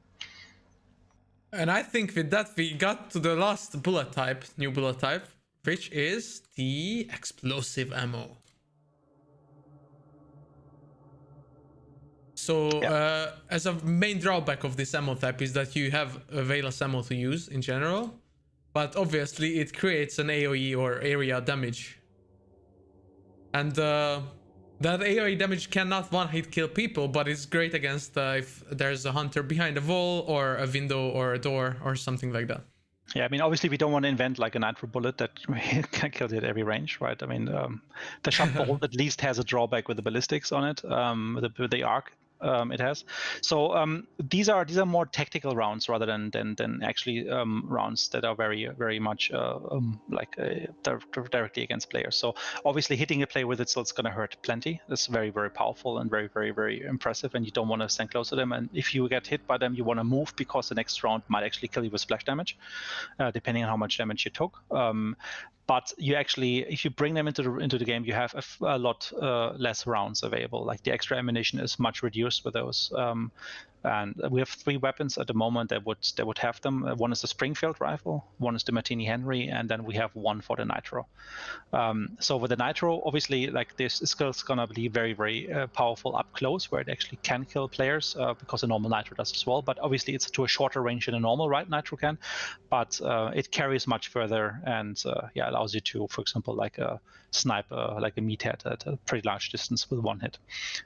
It's a tactical option. It's something that allows you to play in interesting new ways, and allows you to just like be creative with this. Keep in mind, for example, the Springfield actually has a medium slot on-off variant. So technically, if you slot that ammunition in there, you might have like explosive ammunition on your backup weapon, which can be actually very handy. So the nitro is basically rocket launcher with the exploding the whole server. Yeah, exactly. It has like a little thermonuclear warhead in it. Yes. It's rather tame, actually. I think most people will still prefer the regular nitro round when they choose to play with a nitro. Again, think of these ammunition types to be side grades, right? They just nudge you in a certain direction. They take something away. In this case, like the 40-meter one-hit kill torso insta-kill option of the nitro, reduces that to a shorter range, but adds instead this indirect fire option to you, so that maybe if you fire this at the tower, for example, you might ignite a lantern or pressure the sniper out, etc. As you can see in the videos that we want to show you now. Yeah, let's take a look at the first one then. So yeah, camper killer ammunition, I think, is something that could be interesting to mention here. Nice. I don't like that. Well, he just killed himself. So with this one, obviously, like the explosive ammunition doesn't ignite, right? It doesn't cause like a fire explosion, but there's a lantern inside, and the explosion just like basically fracked that lantern, and as such, like the entire tower was on fire, and like the guy on fire, I think it was me, made the wrong choice. Mistakes were made. Gravity always takes its price. So yeah. In worst case, if you don't hit the guy directly, you might get some secondary benefits, like barrels going up, oil patches igniting, lanterns going up. So you can use it for this type of indirect fire, where if someone is like in a specific sniping position, for example, or just camping somewhere in the bush, you might actually get some results with this by just shooting very close already. I would love seeing that when I'm playing with 2 friends, just like in the enemy team, someone just jumping, would make my day, probably. Okay, we have yet another video as well. All right, this is the second video. As you can see here, like this is when it doesn't really work out so well. So that's just to show like this is not super powerful. So the second hit was actually a hit. The first one just like basically exploded on the outer railing. So the guy just went to the backside where the stairs are just to quickly heal up, but there's no line of sight there. As he comes back up, he's being engaged again. Again, like not a big hit there. Like the radius is rather small on these. Like this is not like that you will have like 5-meter blast radius or so. You actually have to be rather close to where you want to hit the guy to have some meaningful result. And keep in mind you have limited ammunition. And in this particular case, like you're getting actually return fire. So again, hitting the railing, and then eventually finishing him off there with a 1-meter, 2-meter frag radius, because he was already low on health from the previous hit. So in general, this whole thing is mostly about harassment rather than killing. It just gives you tactical options, and the rounds also fire like they travel at a slower speed. So again, similar to like the Full Metal Jackets. It's something we didn't put in the slide here, but just read up on it in game with all the descriptions. And you can see like where the muzzle velocity changes, where the damage changes. So you can kind of compare all of these different ammo types in the menu just to get like the full picture and fully understand which ones are the ones you like, which ones are the ones you're afraid of, which ones are the one that you would stay away from, etc. Awesome, and I think that is the end of the bullets. So we are finally getting into shotguns and shells. Yeah, we're done with the bullets, but not with the custom ammo. No, not at all. Not even halfway through, I guess. So let's look at the flechette. So that's the advantage. It's the advantage of the shotguns. Like they have like shells rather than bullets. So everything is a little bit bigger. That means you can do more interesting things by putting different things inside. And I think that's just where the fun starts really here. Exactly. So This ammo type causes bleeding, and depending on the pellets that hit you, obviously, but it has less pellets and less spread compared to the regular shells. But the range is extended by 50%. Yeah, so basically this brings back shotgun bleeding, but it is bring it back in a different way, because you will not be able to one-hit kill someone close range. Like this weapon is this ammunition is weaker than regular ammunition, and as such, like, you won't be able to just like kill someone very quickly with it. The advantage is that it just gives you a chance to pressure people. So this is basically the Dum-dum version of shotgun ammunition. It still shoots out multiple projectiles, but they are in a tighter spread, so that you have to be more precise when aiming with them. But the range is further, so you can actually at least cause like some bleeding already on people and keep their heads down. So this is great if you work in a team, right, with one person just trying to pressure people like that. And it just opens up a tactical option for people who want to specialize their shotguns more in that direction. But it obviously, like all of the ammo types, comes with a drawback. That is, it no longer has this insta-kill option up close. The ammo itself looks really scary, though. Yeah, I would not want to get hit by that. It also does not have any wall penetration. Again, we only can fit so much here on these slides, but the wall penetration like is non-existent, because these things are just basically just nails that just like stick in the wall, and that's it, right? So again, same problem as you would have with on some of the bullets, that in close quarter combat, when you're trying to kill people like through like doors and windows and just like around boss layers, this thing actually needs line of sight and is much weaker, and also obviously as a custom ammunition type still requires you to find special ammo boxes, so ammunition is more limited. So there's a couple of drawbacks stacking up here, but you do, if you want to specialize, have something with the bleeding that can actually quite make a difference there in the fight. Let's have a look at the videos. Yeah, let's look at in a PvP situation.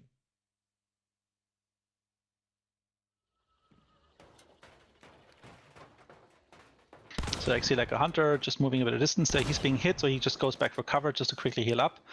Doesn't fully understand what's going on there, and then he wants to get away from that position, so he's just making a run. In this case, that didn't get hit, I think, and then the next round he's going to get hit again at a distance. Just a little bit of bleeding, very minimally, but it pressures him. And then he ends up exactly where we want him to be, next to that barrel, and it can blow up the barrel, and off he goes. So it adds range to the shotgun, but again, close range, this thing is at a severe disadvantage now, because you won't be able to kill people as quickly as with, for example, even a regular shotgun round. So think of them like little darts that kind of sail and fly to a further distance, but it's very unreliable. Like, I think this guy probably took like maybe 20 damage or so the last shot there. Like, it's something you can easily tank normally, but it has the inconvenience of having to heal up. So, but that range is pretty insane though. Like, the range is very long, but then again, like, that guy might just turn around and give you a headshot, right? So if you always have to consider like that in context. Like, if this guy brings a rifle, even a Winfield, like, you will not want to have that fight there last very long, because there's a high chance eventually you will get tapped and then knocked on. So you have to use them in very specific situations. This is just for the audio a little bit, so you can kind of hear like how they kind of whiz by. So again, you will have a chance to kind of notice when these things are firing at you. And at the short ranges was fired here at you, like it took like a little bit more damage than a regular shotgun would have done at that distance, but damage drops off very quickly after that.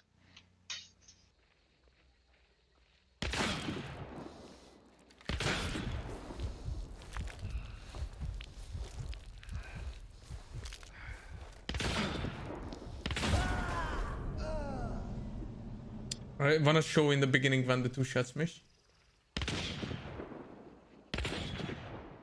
You could hear the little tingly sound. Yeah, it's a bit of a metallic whizzy type of sound that as it passes by, basically. Again, this will be much easier for you guys the moment you're on the servers and you actually can try this out to get a feeling for when you're being fired at and how this feels. Then any video can do it justice. Amazing. So yeah, those people who have been salty about shotguns no longer doing bleeding, that's your moment. Now they're back. But it comes at a price. Like, it's not just being added on top, it actually has some drawbacks as well. So you have to play differently if you want to use that mechanic. So we can move on to the second variation, which a lot of people actually mentioned in the chat, which is penny shots. Oh yeah, that was actually a little anecdote there. That was like a new movie that came out recently, featuring like a pretty good cast of Hollywood people, and they actually did have a penny shot in there. So like obviously this has been in development for quite some time, but it was actually pretty awesome. Like I was grinning, I think, for like 5 minutes seeing that when they loaded up the shotgun with the coins basically and blasted people, because this is actually pretty awesome. So what does penny shot do, however, in Hun Showdown? So first off, it's a fewer amount of pellets, right? So it's bigger pellets, and they do more damage each, but it's fewer of them, and that has a very strong consequence, because it means that while this might be very, very powerful up close, it actually becomes even more RNG prone and like exposed to randomness at medium distances, like for a shotgun. So these pellets, or these coins rather, they really, really hit hard if you're up close, but at medium distances, they lose against a regular shotgun quite easily. So you have to be playing very carefully. So this is where the flechette extends the range of the shotgun and pushes the shotgun gameplay a little bit further out. This one actually pulls the shotgun gameplay further in, because you will not be able to compete with a regular shotgun at their kill ranges with the penny shot. And the thing with those is as well that these pennies have almost zero penetration, right? Like, so look, you cannot even like blow up a barrel with them. So again, same drawback, that you will have to be careful in close quarters when and how to use them. They are actually something which is more focused around the PvE side, because it allows you to really quickly dispatch AI, and you can see in a second in the videos how quickly. All right, so let's just look at a penny shot against an armored.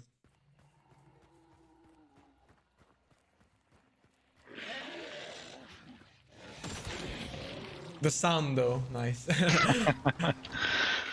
So yeah, armor dies in one shot to a shotgun up close.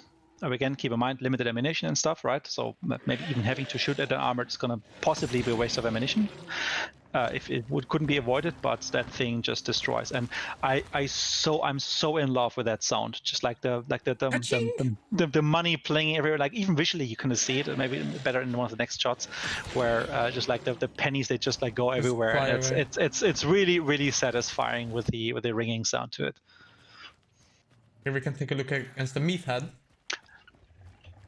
Yeah, meathead takes 3 shots to kill, so also up close, obviously you have to get up close and personal. At distance, it will take even more shots than a regular shotgun, right? So keep in mind, it drops the damage so quickly. You have to be almost point blank, like just 2 or 3 meters or so to maximize this effect. And the moment you go further away, this thing will be unreliable. You could actually see the coins flying on this video better. First shot.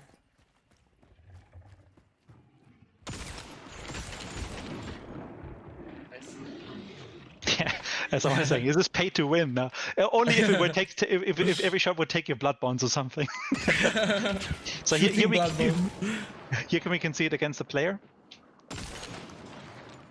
And see how it struggles because it cannot penetrate the wood. You actually have to get around there.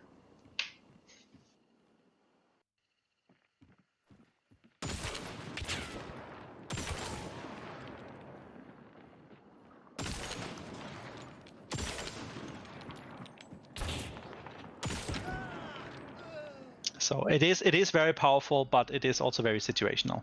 But one thing I personally enjoy doing is, like, if I have the extra ammunition for it still around, like whenever there's like a body, I just shoot one more into the body, so that like all the coins kind of like rattle around the corpse, and so I give him a few coins for the ferryman. It's just role playing. It's just good fun. I really love the sound how the coins just spread around you when you shoot it. Yeah, it sounded really cool. And it's very oh, this is a good one. I have to quote it. Sorry, it's very satisfying. Oh my god! If you guys didn't know, Dennis always has the best word jokes. I was stealing that one from chat. Chat was better than me. That's impossible. And I guess that brings us to the next shell category, which is slug ammo.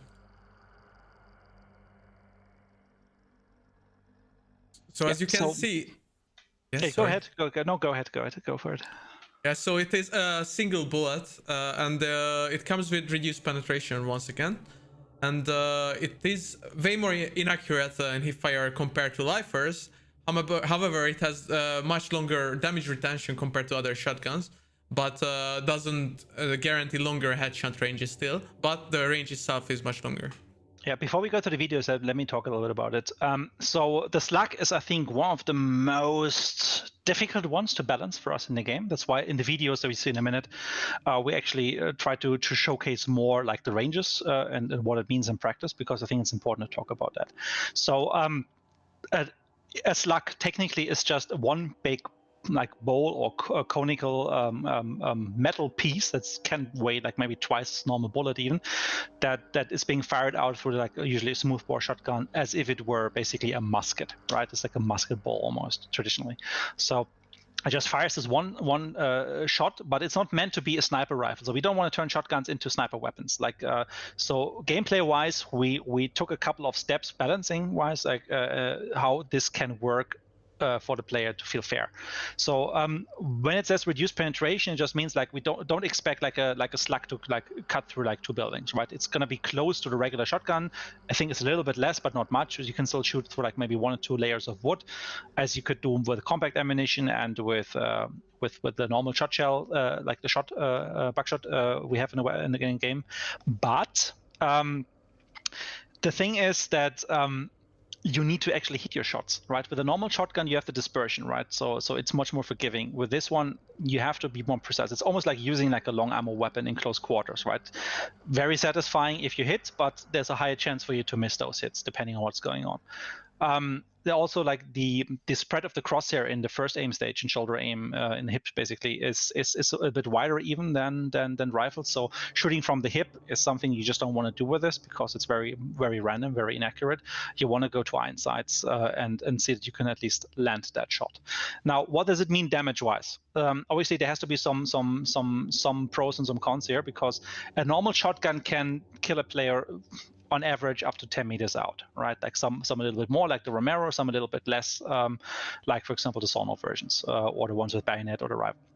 So the slug still has to feel like a shotgun round, so we have to keep the one-hit kill option for it. And what we try to do here is come up with a balancing formula where you have, I think it's like around 11 or 12 meters one-hit kill option for a compact version and around 14 or so meters for the regular one. So it's very short range where a slug can strike a man down like or a woman down in one go, right? But there's another drawback with it. While slugs allow you to engage enemies at distance, it doesn't really allow you to engage enemies at distance with headshots. Like, so the headshot range for those is also just a few meters further than the chest range. So, and in the example here, like you have like I think 22 meters or so. You can see it in the video in a second there. In 22 meters headshot range for a slug. Anything beyond that, even if you hit them in the head, like at 30 meters, at 40 meters, it's not going to kill them. So that's a very, very big difference balancing-wise. Like, you cannot outperform a rifle at distance. The rifle can always one-hit kill you with a headshot. The slug cannot in return. You have to hit the enemies multiple times. But it still allows you to have that option. So you're basically becoming a little bit less powerful at close range because you have to hit that one bullet, but you also become a little bit more powerful by having, just like the Flechetti, like a longer range on the shot in general. So you can still fight back, you can still compete.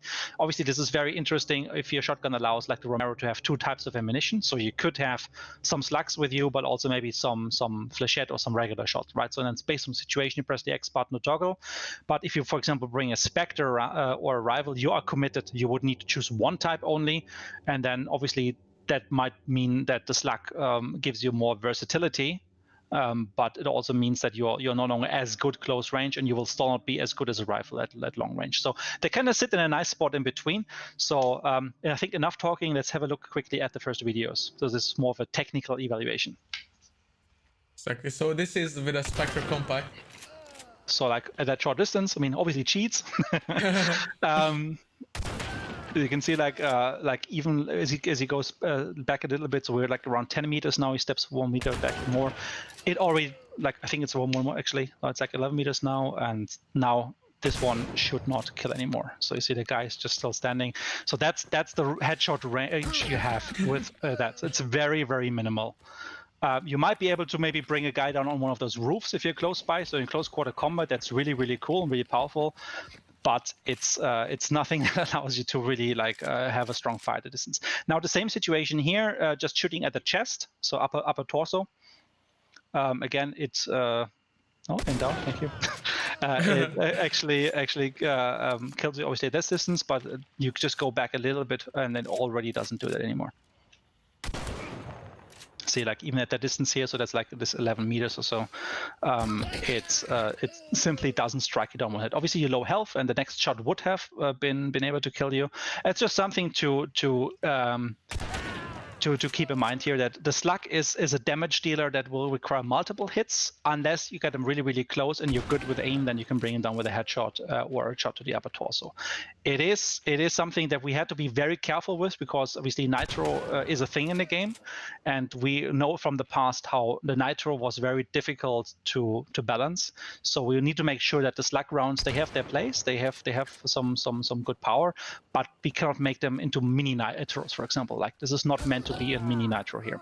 So as you can see here, like with a regular version, so like the full-size one, the range extends like a little bit further out than with the compact version, but still it's not going to be super wide. Like this was like 22, 23 meters or so. And then the same thing here with the chest again.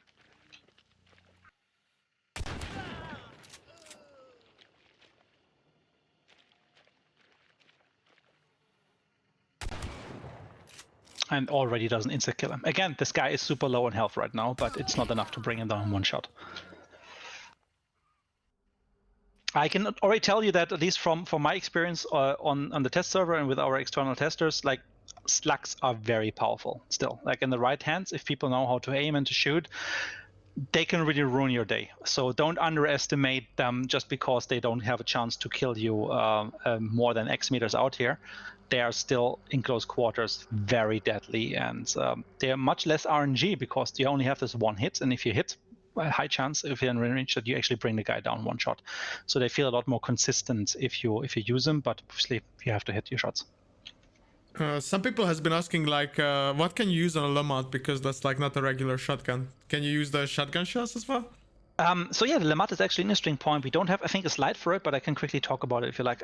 So the Lamont can modify two types of ammunitions. Like it has one slot reserved for the bullets, and it has one slot reserved for the shotgun. So that means you can kind of mix and match different types of ammunition on both ends to make this a very, very flexible fire. Like for example, you can bring like some couple of full metal jacket rounds, so you get like the penetration power together with fanning, very, very powerful. And then maybe you bring some slugs in on top of that. Or actually, I think like the Lamont, I'm not sure if that even has slugs, but I think actually it does. But find out on a test server. But whatever options it has, like you have a chance to kind of like toggle between them a little bit and combine a compact round of your choice with a shotgun round of your choice. Just imagine two Lamots then with. Yeah, this is actually something which is also important to mention. So like not every weapon has every type of ammunition available to them, right? I mentioned this a little bit in the beginning, but since maybe some people only dialed in a little bit later.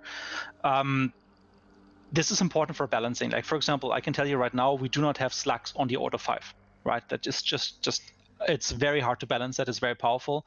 So we focus on different weapons. Maybe if at one point we feel the slugs are in a very good position, and keep in mind test server is for balancing and tuning. So again, we need the feedback for it.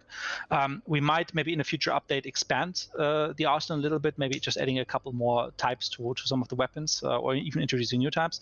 But for the moment, just like with attachments and like scope, silence, etc., they're only there for specific weapons in a preset combination that we make available, and you unlock them the normal way as you would unlock a variation for each of these weapon families. Exactly. So let's move on to our fourth shell type, which is called Star Shell. Before we do that, sorry to cut in, there was one question, and I think I just would quickly like to respond to that. That is dual wielding. That's actually a very good question as well. So when you dual wield, you can only equip custom ammunition for what you have equipped on your gun in the inventory, as you saw in the very first video. So that means if you have dual wield weapons, like 2 pistols, for example, you only select one type of ammunition, and then that counts for both of these guns. So you cannot mix between dual wielding. But it's cheaper to equip it on dual wield because you don't need to equip 2 times the same, but it's just one that you need to slot in for that. And obviously, the moment you deselect that and put it back into your arsenal, the ammunition separates from the weapon and is put in your ammunition list. Yeah, but obviously, if you take 2 pistols separately, you can customize both. Yes. Absolutely, but if you want to dual wield them, you have to pick one type, basically. And yeah, another point. Sorry. No problem. There are also certain weapons that do not get any custom ammunition. For example, the Dolch. Poor sad Dolch doesn't get any custom ammo. Well, I think no one is really sad about that. No one is complaining. Yes. Awesome. So yeah, let's get into the Star Shell ammo. Yes, Star Shell. It's waited long enough. Which is very similar to a flare pistol, guys, but in a shotgun. So it goes with the same speed and does same damage and causes the same light as a normal flare would. Yeah, so this is just a tactical option, basically. It is very close to just firing a flare from a flare gun. Just in this case, it comes from a shotgun. It's very interesting if you have multiple ammunition types to go with. For example, you can just say, like, you know what, I don't want to bring a flare pistol as a tool. I want to bring a different tool instead, like a slot frees up. So maybe on my Romero hand cannon, I actually put 50% of the ammunition to be Star Shell. So I get like 3-4 shots, and I can still burn down armors and that type of stuff easily if I want to do that. Just it gives you a bit more tactical options. It's just like putting a blade on a weapon. You can save the knife, for example. People are starting to say to buff the Dolch at this point. Well, let's hear the feedback on the test server. Or let's take a look at the Star Shell in the game as well. But as you can expect, it looks like a flare gun. Yeah, so like you're firing a slug there downrange, but can't see him, but he hit him at least. So obviously, probably not really necessary to do a Star Shell here at this situation, but it looks good. So just swap to the second ammo type. Now he swapped back to slug. He sees a little bit better, bam, and the guy's dead. Obviously, this is a very much constructed scenario here, right? But you get the point about the flexibility of it. Let's take a look once more. It also looks like a firework. It's pretty cool. And you can use, I think, the Star Shell in the Lamat. I think, yes, I think that's the case. Just because the question just came up. Awesome. And obviously, it will be really useful against burning like AI. I think, especially. Yeah, exactly. It just gives you all the advantages you normally have with like a flare. All right, so we have one more, I think. Maybe the most exciting one, which everyone has been waiting for, the Dragon Breath ammo. Oh yeah. So this is I think when it comes to shotgun ammunition, this is like my personal favorite. Not because it's the most effective, just because it's gorgeous. So yeah, what is a Dragon Breath? Dragon Breath is basically a term for a shotgun shell that's being mistreated and abused to pretend it's a flamethrower. So it basically shoots out like a single jet of flame, a single burst of fire, short-lived, and basically can set things on fire in close range. Sounds really cool. It will still not be able to burn hunters because it doesn't leave an area effect, just FYI. So it has a bit less damage, so you cannot insta-kill with this one in close range, so the shotgun loses its one-hit kill option, but the range is actually quite extended because that fire stream just like kicks out for like almost like 20-30 meters or so. Oh, wow. It does what fire normally does, right? It can obviously have a strong burn charcoaling effect. So you might, like, if you get hit by this very well, like you might lose like a more chunky, even worst case, like a Hellfire bomb. But overall, like this is a bit RNG because it still fires technically with like different fragments, like different shrapnel pieces out. They're just basically fire, and that means depending on how many of those hit, that determines the damage that's being received. So basically, you can set the whole world on fire with those. And almost, but I think this thing really just needs someone to see it rather than me talking about it. So let's show the first video because this is just like they can watch this all day. This will be beautiful. Wow.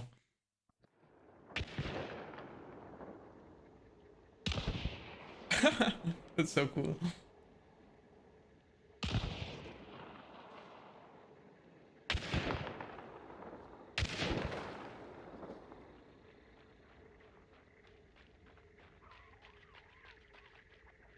guy just emerges there at the end of the film, just fires like 2 more shots up in the roof, like 1 missed, and the second one just barely hit the guy. So you see like it's like a charcoaling of like 15 or so.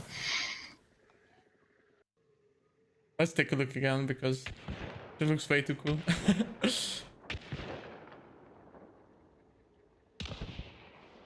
It's almost like shooting fireworks from your shotgun. Yeah, it's very spectacular.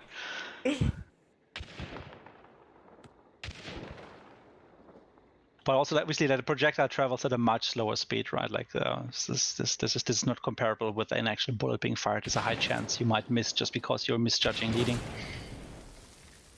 But it has so many tactical uses in terms of igniting stuff, setting AI on fire, exploding barrels. Like it's basically a one-shot flamethrower, which is something that's I think is very impressive.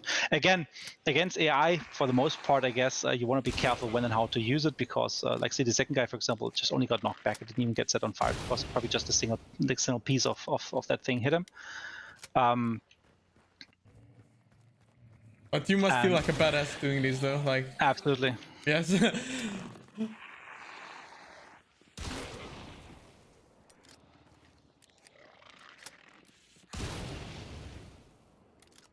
Again, people are asking if you can burn hunters with this one, or no, just like you cannot. You cannot. It doesn't leave like fire patches on the ground that are burning. It just ignites things it touches, basically. So like you can see here, for example, against a barrel, obviously insta burn, but against the inside the explosion, but like against the like the meter here, for example, it's not really that effective, right? Like the guy can take quite a beating, as you know, from lanterns, right? Like usually takes quite a bit of fire to bring him down. So again, also not the most ideal thing to use against him, for example. So right? just don't take it against the butcher, basically. Yeah, it does not delete just everything that's close by, right? Like so there are clear drawbacks with it, and obviously also it has limited ammunition. Let's look at one more PvP. So like it's just like a mock battle again, where just like this guy is coming across there, so you're just firing at him. In first person, you can see like it's very hard to actually stay on target. Ooh. And since it doesn't go through walls, like it basically means like the guy was able, even though he got hit a little bit there, he wasn't even set on fire yet.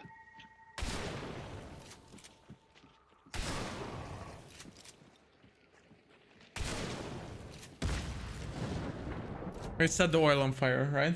Yeah, it can blow barrels up. It sets oil on fire, but it is something which yeah, you still have to hit your target. It's a very tight spread on it. It's like really just like a stream of flame coming out to the front. And here, luckily, while falling, he still blows up the barrel. All planned like that. Awesome. So that was the Dragon Band ammo, guys. I think you will definitely enjoy playing around with it on the test servers. Or in the game later on. And I think that also brings us to the end of the shotgun shells. But we still have all the crossbows left. So let's just dive into it. Starting with our poison bolt. Yeah, so it's something we have had in the game for quite a while, right? And I think everybody kind of agrees on that it was kind of like pointless. This is basically a very big buff for the poison bolts, in terms of that. First off, you can now combine them by just bringing a couple of normal hand crossbow bolts and a couple of poison hand crossbow bolts. So if you want to use it against AI, for example, but also, and that's the most important part, it actually leaves an area effect, right? This is like much bigger than like what's contained in a bullet, right? It just like kind of like disperses on impact. So you actually hit the guy directly, but with this one here, with the bolt, actually leaves like a poison cloud behind that stays for a while. So you can use that to block doors. You can use that to like kill AI, choke AI, choke point them into a funnel and have them die from that. Like in general, it just opens up tactical options, like a mini poison grenade, basically, right? So it can block all doors and all entrances, and you can, I guess, shoot it over that hunters, and it lasts 90 seconds. Yeah, I mean, it's kind of situational still, right? If you bring an antidote shot, obviously that you can just walk right through. Just it opens up a couple more options and can be quite nice as a local poison effect. And obviously against AI, it's pretty strong. Exactly. And by the way, we will show a video at the end of all the bolts instead of showing them one by one. Yep. So the second we have is the explosive bolt, which we also had previously. Yeah, so you know that one. There isn't really that much we need to say about it. It didn't really change, except for that it is now an ammo choice. So if you want to bring a crossbow, you can choose to bring any combination of the standard bolts. So that means the regular ones, the shot bolt, as well as the explosive bolts, and you can combine them and bring up to 2 types, or just bring one of them. It's up to you. So you have the flexibility now. Exactly. So then, as Dennis said, we have the short bolt, which we also had in the game as well. And obviously it replaces that unlock, but now it's choice. And it has the same attributes as well. And we have a chaos bolt ammo though. Yeah, so this is for the hand crossbow also, and then in general, that's like a trend. We're trying to turn the hand crossbow a bit more into a utility tool, or that like a piece of equipment that gives you a bit more tactical options. So obviously you can still use it offensively with the regular bolts, but like it just gives you choice. And like the chaos bolt ammunition basically means you could fire like a mini chaos bomb. Obviously it has a much shorter duration, right? Like just fires like just a handful of shots, but that's good enough. If you bring it, like it can project this out to I think like 50 or so meters. If you have the perfect angle, right? It's a bit of a heavier piece, so it doesn't travel as far as regular crossbow bolts do, but it's still good enough for you to really use that for a distraction. You don't need to bring a chaos bomb for it for a consumable slot. So just gives you tactical things. And we had this a couple of times where like, on external testing, people are basically saying like, oh no, this can't be a chaos bomb. That was just too short. And then they were just really sure that like there was actually like a hunter there, and then the guy who fired it could they take this to his advantage and engage him from a safe position. So it's a tactical option. It's more of a niche thing, right? I don't think this will not be meta, but it gives people who like and enjoy meme builds and just a bit more tactical variety and just trying to take the full breadth of the arsenal. Then they have these choices to go by.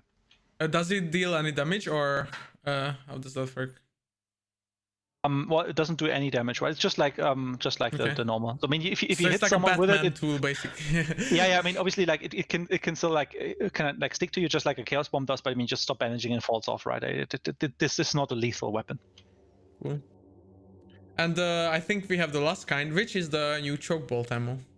Yes, the new choke bolt ammo, and that is an interesting one because it basically gives you a micro choke bomb. So what it means is you can maybe hit that player that's burning, that your friends at a further distance, to actually keep him safe. But also it kills emulators. It's basically doing what the normal how you call it choke bomb is doing.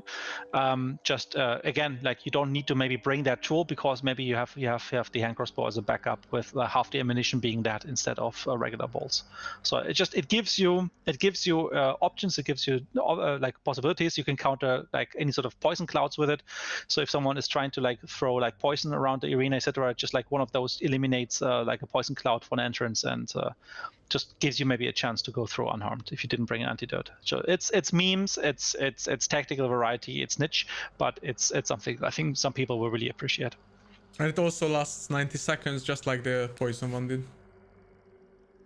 It's kind of a nice counter to that as well. Exactly. And with that being said, let's take a look at all of our crossbows in a video. Yeah, it's like basically I think this video has like 2 types. Choke and poison. Yeah, first off like poison. Oh look, crows, and off they go. Finally, it's possible again. Being fired at. So put in the choke bolt because it's burning there. Boop, extinguish the fire, and just have a chance to go through. Obviously, very much constructed sequence here. This is not actual proper gameplay, and this guy probably was currently reading chat because he probably wouldn't have fallen for that. But it just shows you like how that tool has a higher chance of being more versatile. And there's one more thing with all of that. And because you might ask, why would I still bring a hand crossbow, right? I need quartermaster and it's like a medium slot. It's no longer a medium slot. The hand crossbow now is a small slot. That doesn't mean you can dual wield it. You can still only carry one at a time, but it is reduced requirements. You don't need to bring like quartermaster or 2 medium weapons. That should boost the usage of that weapon quite drastically. Exactly. And I think that is the end of our new ammo types, guys. So I think there's a lot to take in with custom ammunition. So make sure that when the test servers are online, you test them out and leave all your feedback about each. the more you play around with them, the better, and that will help out a lot. So make sure to do that.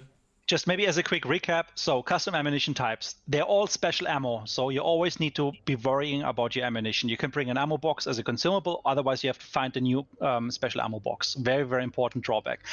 All of them are side grades. All of them will always cost you a little bit by taking something away, like, for example, wall penetration or damage, etc., but they give you something on top. So you can kind of shift your gameplay left and right, but it's not going to replace the basic ammunition. They're tactical options, and they allow you to try out different play styles. They basically are an integral part of the gunplay system now by just having more variety, more options to explore, but it shouldn't make like one particular type supersede the default ammunition or stand out as being OP.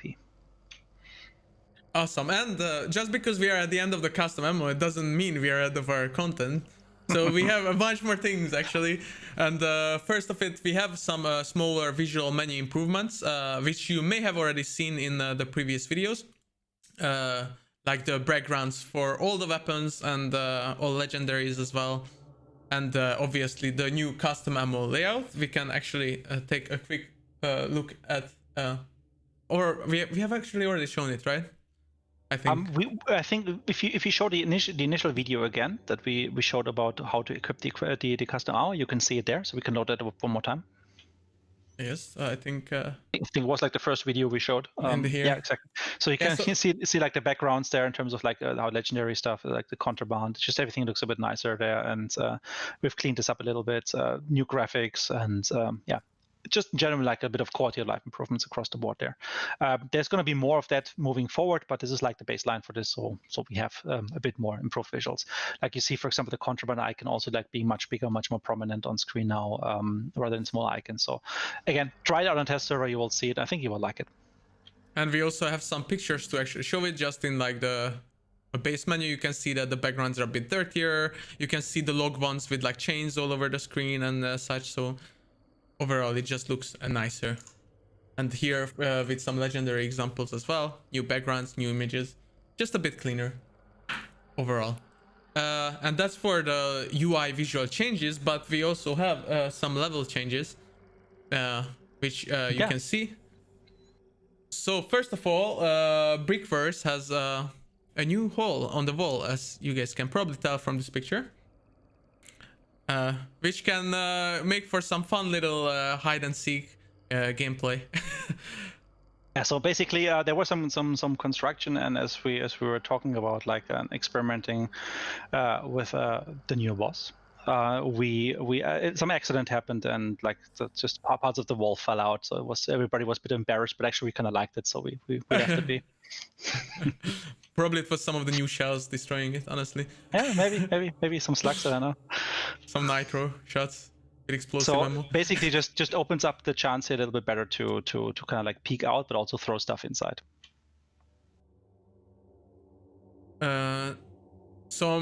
Binary, we have added a little box on the wall, which provides easiest access to the roof, basically. As you can see here. Well, I can point, but in the middle of the screen. Yeah, so you have like a chance to just go up on that roof from that side now. Again, just try it out on test server. Nothing more to say about that. Okay. Chapel has a new metal gate. Oh yeah, that's interesting. So why would we want to put a metal gate there? What weird reason could we have for that? I don't know. That's fine. Just stay on that screen for a little bit. There's something else has changed here. Something else. So on the left side, I don't know, I can't put my finger on it. But you basically have a gate there. It's just a regular gate, right? You can just open it up, but it just means that it might be a bit of an additional barrier. But or something. something else has changed here. So maybe let's have a look at a second screenshot. So exactly. So what's that? Like someone has been building there, right? Wasn't it like a small white shack there only? Now it's like a bigger shack. It looks bigger to me. I think yes. Yeah. Yeah. So something has definitely changed there. Let's maybe have a look inside. What's wow! It's like we're in the boss arena. We're in the boss arena now. We're below the chapel, and there's a ladder. Where does that ladder lead to? Right to hell, it seems like. Does it go up? Does it go down? It goes up. I looked at. Could that be, Benz? Could that be the same building, the same white building we've just seen? You mean this one? I think so. Maybe. I think so. Yeah. So yeah. Stopping with the silly talk. So this is basically just like a different new entrance to the boss arena there. So you have one more way of going down to chapel or escaping with a bounty also, right? Like, so some people might not have this on the radar for a bit. So you can make a daring escape. Exactly. So guys, make sure to play around with that as well and tell us how you like it. And we have some additional ladders added to different parts of the map, like you can see on this building on the left side. So you can actually climb the roof. So there's a Goddard docks on the left side, so it just gives you a chance like to be a bit more level with the windows of the boss arena. Until now you couldn't access the roofs at all, right? So now exactly. So now you can go there and you can use it as shelter, and you have a chance to maybe just like peek a little bit more inside. It just opens up more options, more angles, and maybe makes it a bit more interesting, a bit more easier also to push across there. The same thing here for the post office in Lawson Station. So there's like a roof access there, which is a bit more convenient. So you can just technically use that to get across there, or just play around with. It's a minimal change. It just adds and opens up a bit more variety of things to do. And yet another ladder, which is the last one. But it's basically the same access to the roof. So this is on the north side of Saltus Pork, where basically there's like a ladder so that you can even access the roof of the adjacent building to the boss lair from outside the arena. And then there's little obviously wooden plank that connects over to the main roof, so you have a chance to use that also for roof access. People are saying it's the ammo and ladder update. We like them ladders. We do. And I think that's the bigger map changes. Yep. But we have a bunch of gameplay changes as well. Yeah, let's go for it. Actually, a lot of you guys have asked about concertina bombs in the chat and custom ammo. So we actually, well, let's first let's talk about the hint system, I guess. So this is for new player onboarding. Again, as you know, we've talked about this in the last updates over and over again. It's important for us to get new players into the game. And if you remember your time when you started the game, if you were around, you basically had a one-off pop-up every time you entered a screen, right? So you would basically go the first time to the roster or to the recruitment screen, and we just show you a pop-up of what this was all about. You had no chance to get this information back, and usually after the second screen you went to, you just clicked them away because you didn't care, because it was just too much text. So what we did is we prevent that from happening, so you don't have this pop-ups being forced on you anymore, but instead we added this little speech bubble with a question mark on the bottom on the top right corner, and that allows you to per screen, per menu option, to kind of toggle off information, and it explains a little bit what this is all about, what you can do here, and have a chance to just play with this. People are asking what are the plus 5,000 at the top. That's actually the account linking screen that you might be already knowing. Like usually when you start the game for the first time, we ask you if you want to link your account, and we reward you with some extra hunt dollars. And this is an option that is just going to be there if you haven't done that yet. And if you did, it'll just go away. It also goes away, I think, after you open it once or twice. And you can always go to the options menu to do this later on. If you ever feel the need to get 5,000 hunt dollars and you want to link your account, then that's the way to do it. I think that's enough of the pop-ups, but basically it's on every window there where you previously had some text, and now you can just switch it off easily or just look at it when you want. Might be interesting also, maybe even for some of the veterans, so maybe just like once in a while just toggle that option on, maybe just have a look, maybe you learn something new about the menu or get to know some details. So we try to actually improve the information that's being displayed in general as well, so people should have less intrusive for new players, but also like a bit more on-demand information that they can pull. Yeah. So as I mentioned a bit earlier, we have made some changes how concertina wires work. Yeah, so concertina has been a bit of a hot topic as well in the past. Like, so if you think about concertina in the live environment, you think probably about an obstacle, but also you think about how you cannot shoot through them. You think about how you can throw them on top of burning hunter, and then the choke bomb sometimes doesn't work from the other guy, etc. Like you think about a lot of like kind of things where it's kind of like, man, as a package, well, it's there and it works and it's actually quite nice and effective, but also it can be a bit frustrating sometimes and hard to actually understand what it's meant to do and what it's not meant to do. So What we've been doing is we have improved the hit detection of the wires, so that like they're basically having smaller proxies now. That means you can more likely shoot through gaps that are between them. Not every gap; they're still obviously a little bit bigger than what you see in the mesh. Just the way they have to be set up. But bigger holes, you will have a much better chance to shoot through more reliably, and that gives you the chance to just like do things like that, like blow up a barrel or maybe kill a guy or whatever. That obviously means there's going to be some changes to Concertina gameplay. May, can you pause for a sec? Sure. So what it means is that people have been using or are using concertina wire in specific ways at the moment, right? Like so obviously they use it in this kind of like abusive way, which is fine, but it's just not what was intended. Like being able to kind of block a hunter that's being downed in the open, so that you can revive him behind the shelter, right? Obviously that's going to be harder now, so you won't be able as effectively anymore to use concertina wire for that. It might still work, but it's more risky to do it because the enemy might find an opening. Like I think closer to the center of the concertina mesh, you have a denser coil, right? And there it's much harder to shoot through. But overall, you might feel just that it's becoming a bit easier being able to reach people on the other side. So some people will think this is really cool. Some people think, oh shit, I've just lost an option here to revive a teammate. That's part of this change set, right? It just changes the rule sets a little bit. It's also going to be a bit more different when it comes to the boss layers, for example, where people might use concertina bombs or traps to seal off certain entrances, right? And then normally we just go there and just like melee bash it, but because the guy from the inside can't shoot through it, you can kind of do this rather safely. Again, also becomes a bit more risky. So there's pros and cons. There's some downsides to it, and some of them might even slow the game down a little bit. But overall, I think it feels a lot more consistent and a bit more like what you would expect how it should act in the world. Awesome. So we can continue watching the video. Yeah, so this is like now where you kind of like shoot with a compact ammo rifle against it. It doesn't destroy anything. It just doesn't go through. But there's a long ammo, and that long ammo just clearly severs the links. So long ammo can now destroy concertina pieces. So you take out individual pieces if you hit them directly, and that obviously can create much more of an opening. The same is true obviously for the nitro ammunition, and the same is also true for the full metal jacket ammunition. So if you equip FMJ ammunition, that is a bit more armor piercing, that also has an effect now on the concertina meshes. So if you don't have that opening right from the beginning, maybe just shooting once or twice, actually you might have an opening afterwards. But you need to have a certain power about this. I think slugs don't do this either. They're not powerful enough for that. You need like really just like the more hardened piece of ammunition with a very strong load in it that actually can do this. And we have one more video of how melee works with the concertina.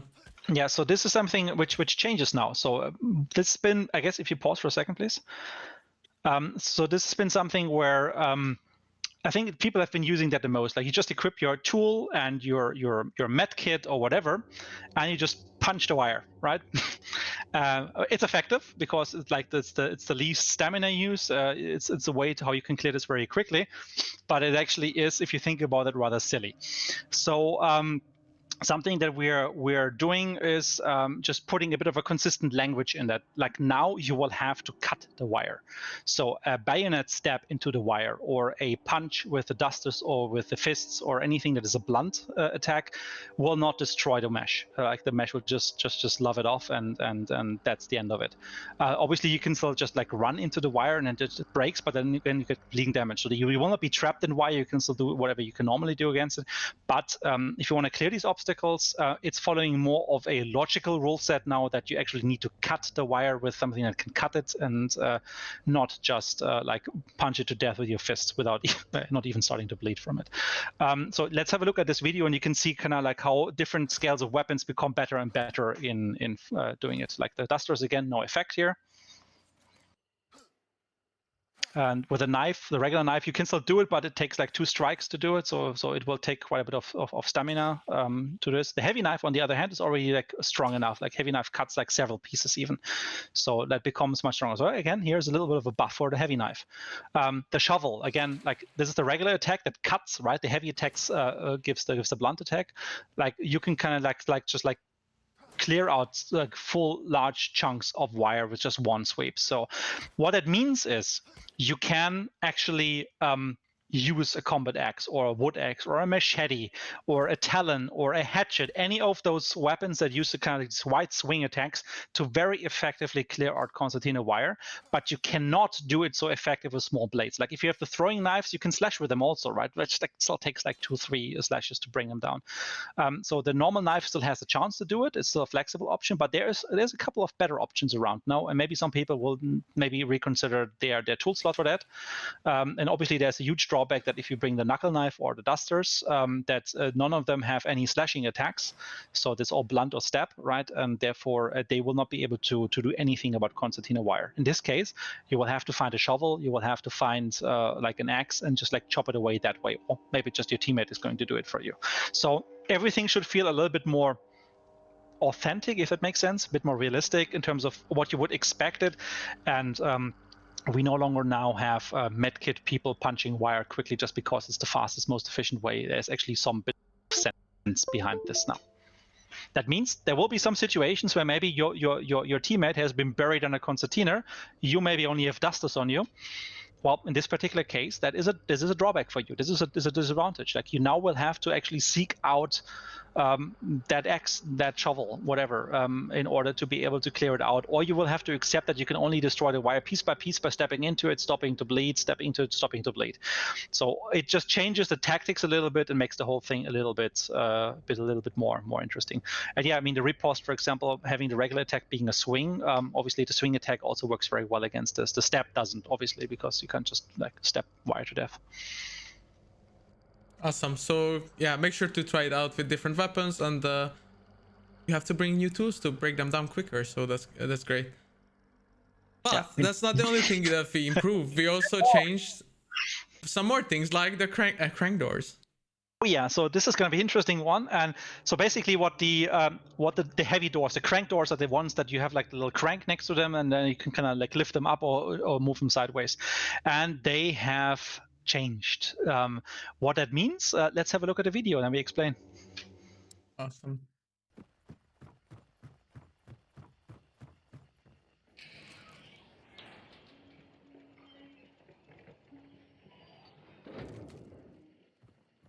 Wow, it didn't close. Exactly. Is that real? They stay open now. You just need to tap the button and then they close automatically. So a huge improvement and change to how these doors now work. Also, you might have noticed the window is now in a different position and allows you much clearer to actually throw stuff through them or shoot through them. So they become much more of a gun position, a shooting position. So you can now like do tactics like, I know, like if you're in the south of Bradley, for example, right? They have like the little door on the back side. You can now maybe just open that door and just like maybe make a big quick excursion outside to see if you can do a flanking move. In worst case, you can just pull back inside without having to first open the door again. Just slam the button afterwards, and basically it closes after you, and back in you are. And as you can see, if you just hit the crank itself, it closes, just like the other gates that you can. You can also just shoot it at range, for example. So it's like the falling gates, basically. It's the same logic. So they can arrest open. Obviously, you need to fully open them. Like if you do not fully open them, they will always start like closing again, right? So you need to arrest them in the open position for it to not close automatically. Some of these doors actually have like no window at all. So we're still evaluating where exactly we place them. And some of them, like this one here, for example, it can be a bit problematic because there's no way you can project any throwables on the other side, right? So it's hard to prepare for your push through that door. So we're still evaluating maybe if you can open up a couple of windows or like little gaps on the side here and there.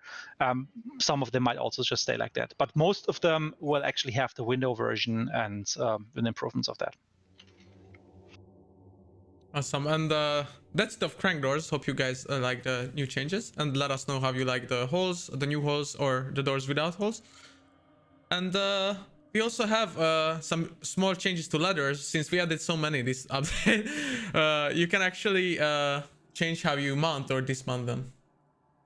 And I think the best is to demonstrate it in a video right away, so you guys can see.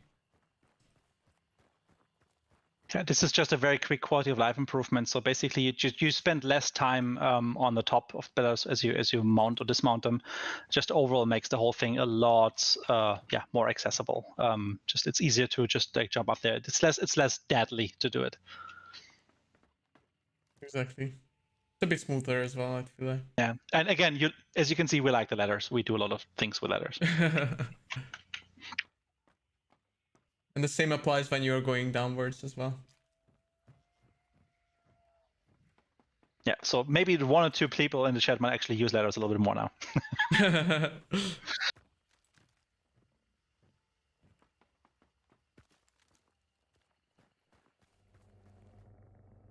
Awesome.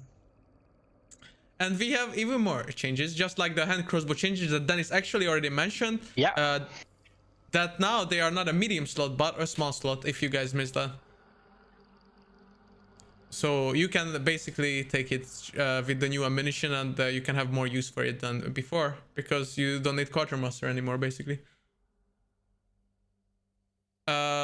We are also implementing new anti-cheat improvements. We realized it's a big topic in the community, and our team is heavily investigating it, doing all the measures we can to stop cheating, and yeah, we will improve it very soon, so please stay tuned for that. And we had a longer update on the Steam forums if you want to read a bit more detail, but we are looking into it, and it's one of our main priorities now, the update.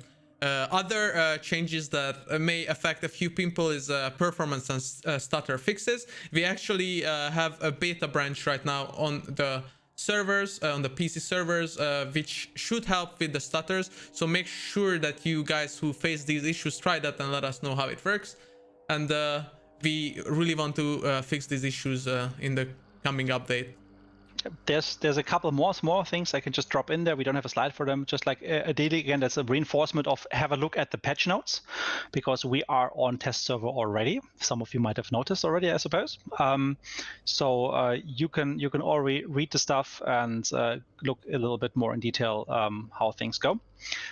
2 or 3 points that are also on the patch notes that I wanted to raise a little bit here is we also did, for example, a change to the hunter spawn.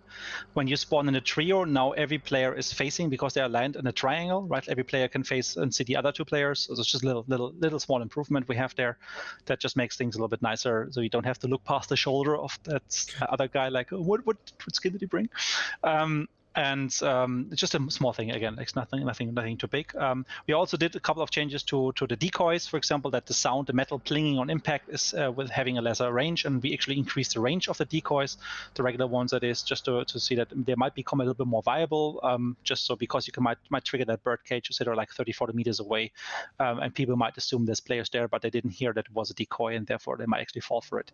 So just minor stuff like that allows us to just boost things a little bit. And another change is that the ghoul trait now drops from 7 to 4 points. So just based on the feedback we received on it, like 7 points was a bit too much. So with 4 points, I think it's probably in a better spot. And just like minor stuff like that. Yeah, just go check out the patch notes. There's a bit more stuff in there still, and also to get like a list of the bug fixes that went in, as well as there's still some known issues that we will have to iron out on test server. So go to test server, play test server, give us feedback. This is a big update, a massive update. You can see it from the length of this dev stream alone, right? We had a lot to talk about. I probably will not have a voice tomorrow. That's for sure. And we basically went at great lengths to make sure that this is very much balanced and that is a good starting point as we hit the test servers now. Like, we used our external testers. Again, very big thanks to them for helping us out with this. So look out for a community, for people talking about the experiences in the testing program, and give you some information about what they think is good, what they think needs improvements or changes, and make sure you feedback that also to us in the usual channels, like be that in Reddit or Steam forums or Discord, all the way, social media, and make sure that we get to know your thoughts on this whole thing, and hopefully, most of all, you guys are enjoying what we did. Exactly. And as you guys may have seen, because I clicked a bit too quickly, what is coming next, what is coming this year. A lot of you has been asking about a new map, and we actually talked about it a bit earlier, but it is coming this year. So don't worry guys, we are working on it, and it will come this year. don't panic. I know every comment is, where is new map? It will be awesome. It will be awesome. So yeah. we've done some playtesting with it internally, and this is going in the right direction. I think everybody is super excited. So stay tuned for more on that. Yes. If you want, also you can maybe just at the end just still show the image from the very beginning about the new boss, just as a final thing. Yeah, sure. Yeah, so new map and new boss are coming. Obviously, new boss very soon. New map a bit later, but this year.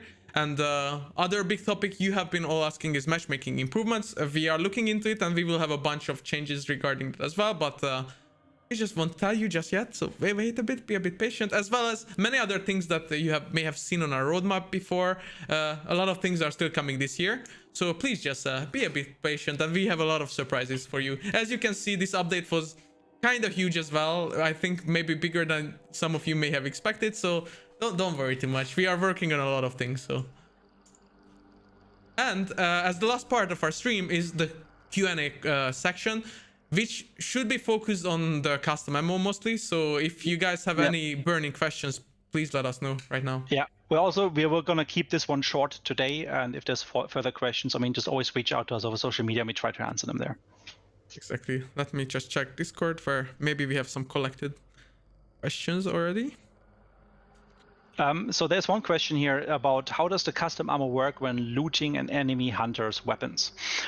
So basically the custom ammo is kind of glued to the weapon for the purpose of the match, right? So the moment you are picking up a hunter's weapon and he has chosen to equip a certain ammo type before the round, you will now have that ammo type on this weapon with whatever capacity he had left in his inventory. You will not be able to kind of swap out ammo types during the mission. You're kind of like committed to whatever you equip to the gun. It's like a filter. It's like you put some like the magical lens in front of the barrel, and then every bullet you shoot through is going to be the magic fire bullet, the magic poison bullet. Right? It's acting as a filter. We don't count bullets between rounds. So if you pick up a weapon that is having custom ammo equipped, then that will be your choice, and you will obviously only be able to resupply from it if you have a matching custom ammo type. The second question was about quick play, and at the moment we opted against using custom ammunition in quick play. I think quick play at the moment is already quite of a fast, high-paced situation, and we wanted to add not this one addition layer on top for now. We might be able to do this at a later point once custom ammunition has settled down a little bit more. But we feel that if you run around and you pick up these weapons from the ground, I think it's more reliable if they don't have the custom ammo, because you might just pick up a weapon that doesn't have an ammo type you like, and then there's a high chance for frustration and disappointment. So for the moment, we want to stay away from custom ammo in quick play. So it's something that you can equip for bounty hunt missions only. So does custom ammo refill after every game like normal ammo does? Or yes, it does. It does. So I mean, we're still a match-based game, right? We don't have like full inventory management where you have to count the bullets and load magazines manually and that stuff. It's very cool for games that want to be more simulation, but we have this match and focus. We want to have like people getting quick into the game and just to fight it out. And as such, ammunition is always restored between rounds. Obviously, inside a round, you might actually have a harder time because custom ammunition types are special ammo, which means they only resupply from specific ammo sources. So you will have less ammo go around during the match, but once you go out and you go back in, it's going to be refilled normally. A lot of people asking about custom loadouts. Will we have that soon, or because I think we talked about it earlier? Yeah, we will have those. We have them on the list. We're working on them. I cannot tell you when exactly they will come, but this is something which we want to do, definitely. Anything about custom ammo, guys? Two more questions. Because this has been a pretty long stream already. There was one question about whether the Derringer gets any custom ammo. No, it does not. And the main reason is it's occupying a tool slot, and you don't have a chance to slot in ammo into a tool slot. Like you would need to have to create like a very different interface for that to work. So I think when it comes to Derringer, if maybe in the future you will see variations there, it will probably be then a different Derringer version rather than customizable ammunition you can slot into the Derringer. It's just like it doesn't work so well on the tool layer, so we want to reserve that for the weapons. So one question that's not custom ammo, but a lot of people ask it, is the 2D replay after mission. Is that still happening, or? Yeah, we still have that on the list, and this is I'm personally like this is one of the features I'm the most excited about, and I can't wait until we have this in the state where we can talk about it more. Cool. So I think that's most of the questions. But guys, if you have more questions, we are always on Discord or social media, and we can answer as much as we can there as well. So feel free to ask anything. And a lot of you had asked to see this again, so here it is. Ooh, what could it be? We'll find out in how many days, Spence? How many days, guys? Chat, do you know? When will the crow fly? Well, if you do, 28, 14. No, 28, exactly, guys. 28 days. Yes, I can't wait for that. Well, we'll definitely have a chance to talk more about what exactly that means soon enough. But first, test server and smoothing out all of the issues that might still be in the build, a couple of animation blends, a couple of balancing tweaks, minor stuff, and we can't wait to hear your feedback. Again, please take your time evaluating this properly. There's a lot of content to go through. Don't judge the book by its cover, right? Play a couple of rounds before you pass on judgment, and so that you have a chance to really fully understand how everything is kind of connecting and being intertwined, and gives you a very nice, hopefully, experience. Exactly. So again, guys, thank you for tuning in. We will re-upload the videos to YouTube and Facebook as well, so you can rewatch the whole stream. I'm sure some people will collect it on Reddit as well, and you can obviously read our patch notes on Steam if you want a very detailed overview of what we talked about. And with that being said, please loot all the Uwu cute boxes, and see you in about 28 days, guys. Back here, I suppose. So, all right, but first, see you guys on the test server, and stay safe. Bye bye. Yeah. Thank you, everyone, and be safe.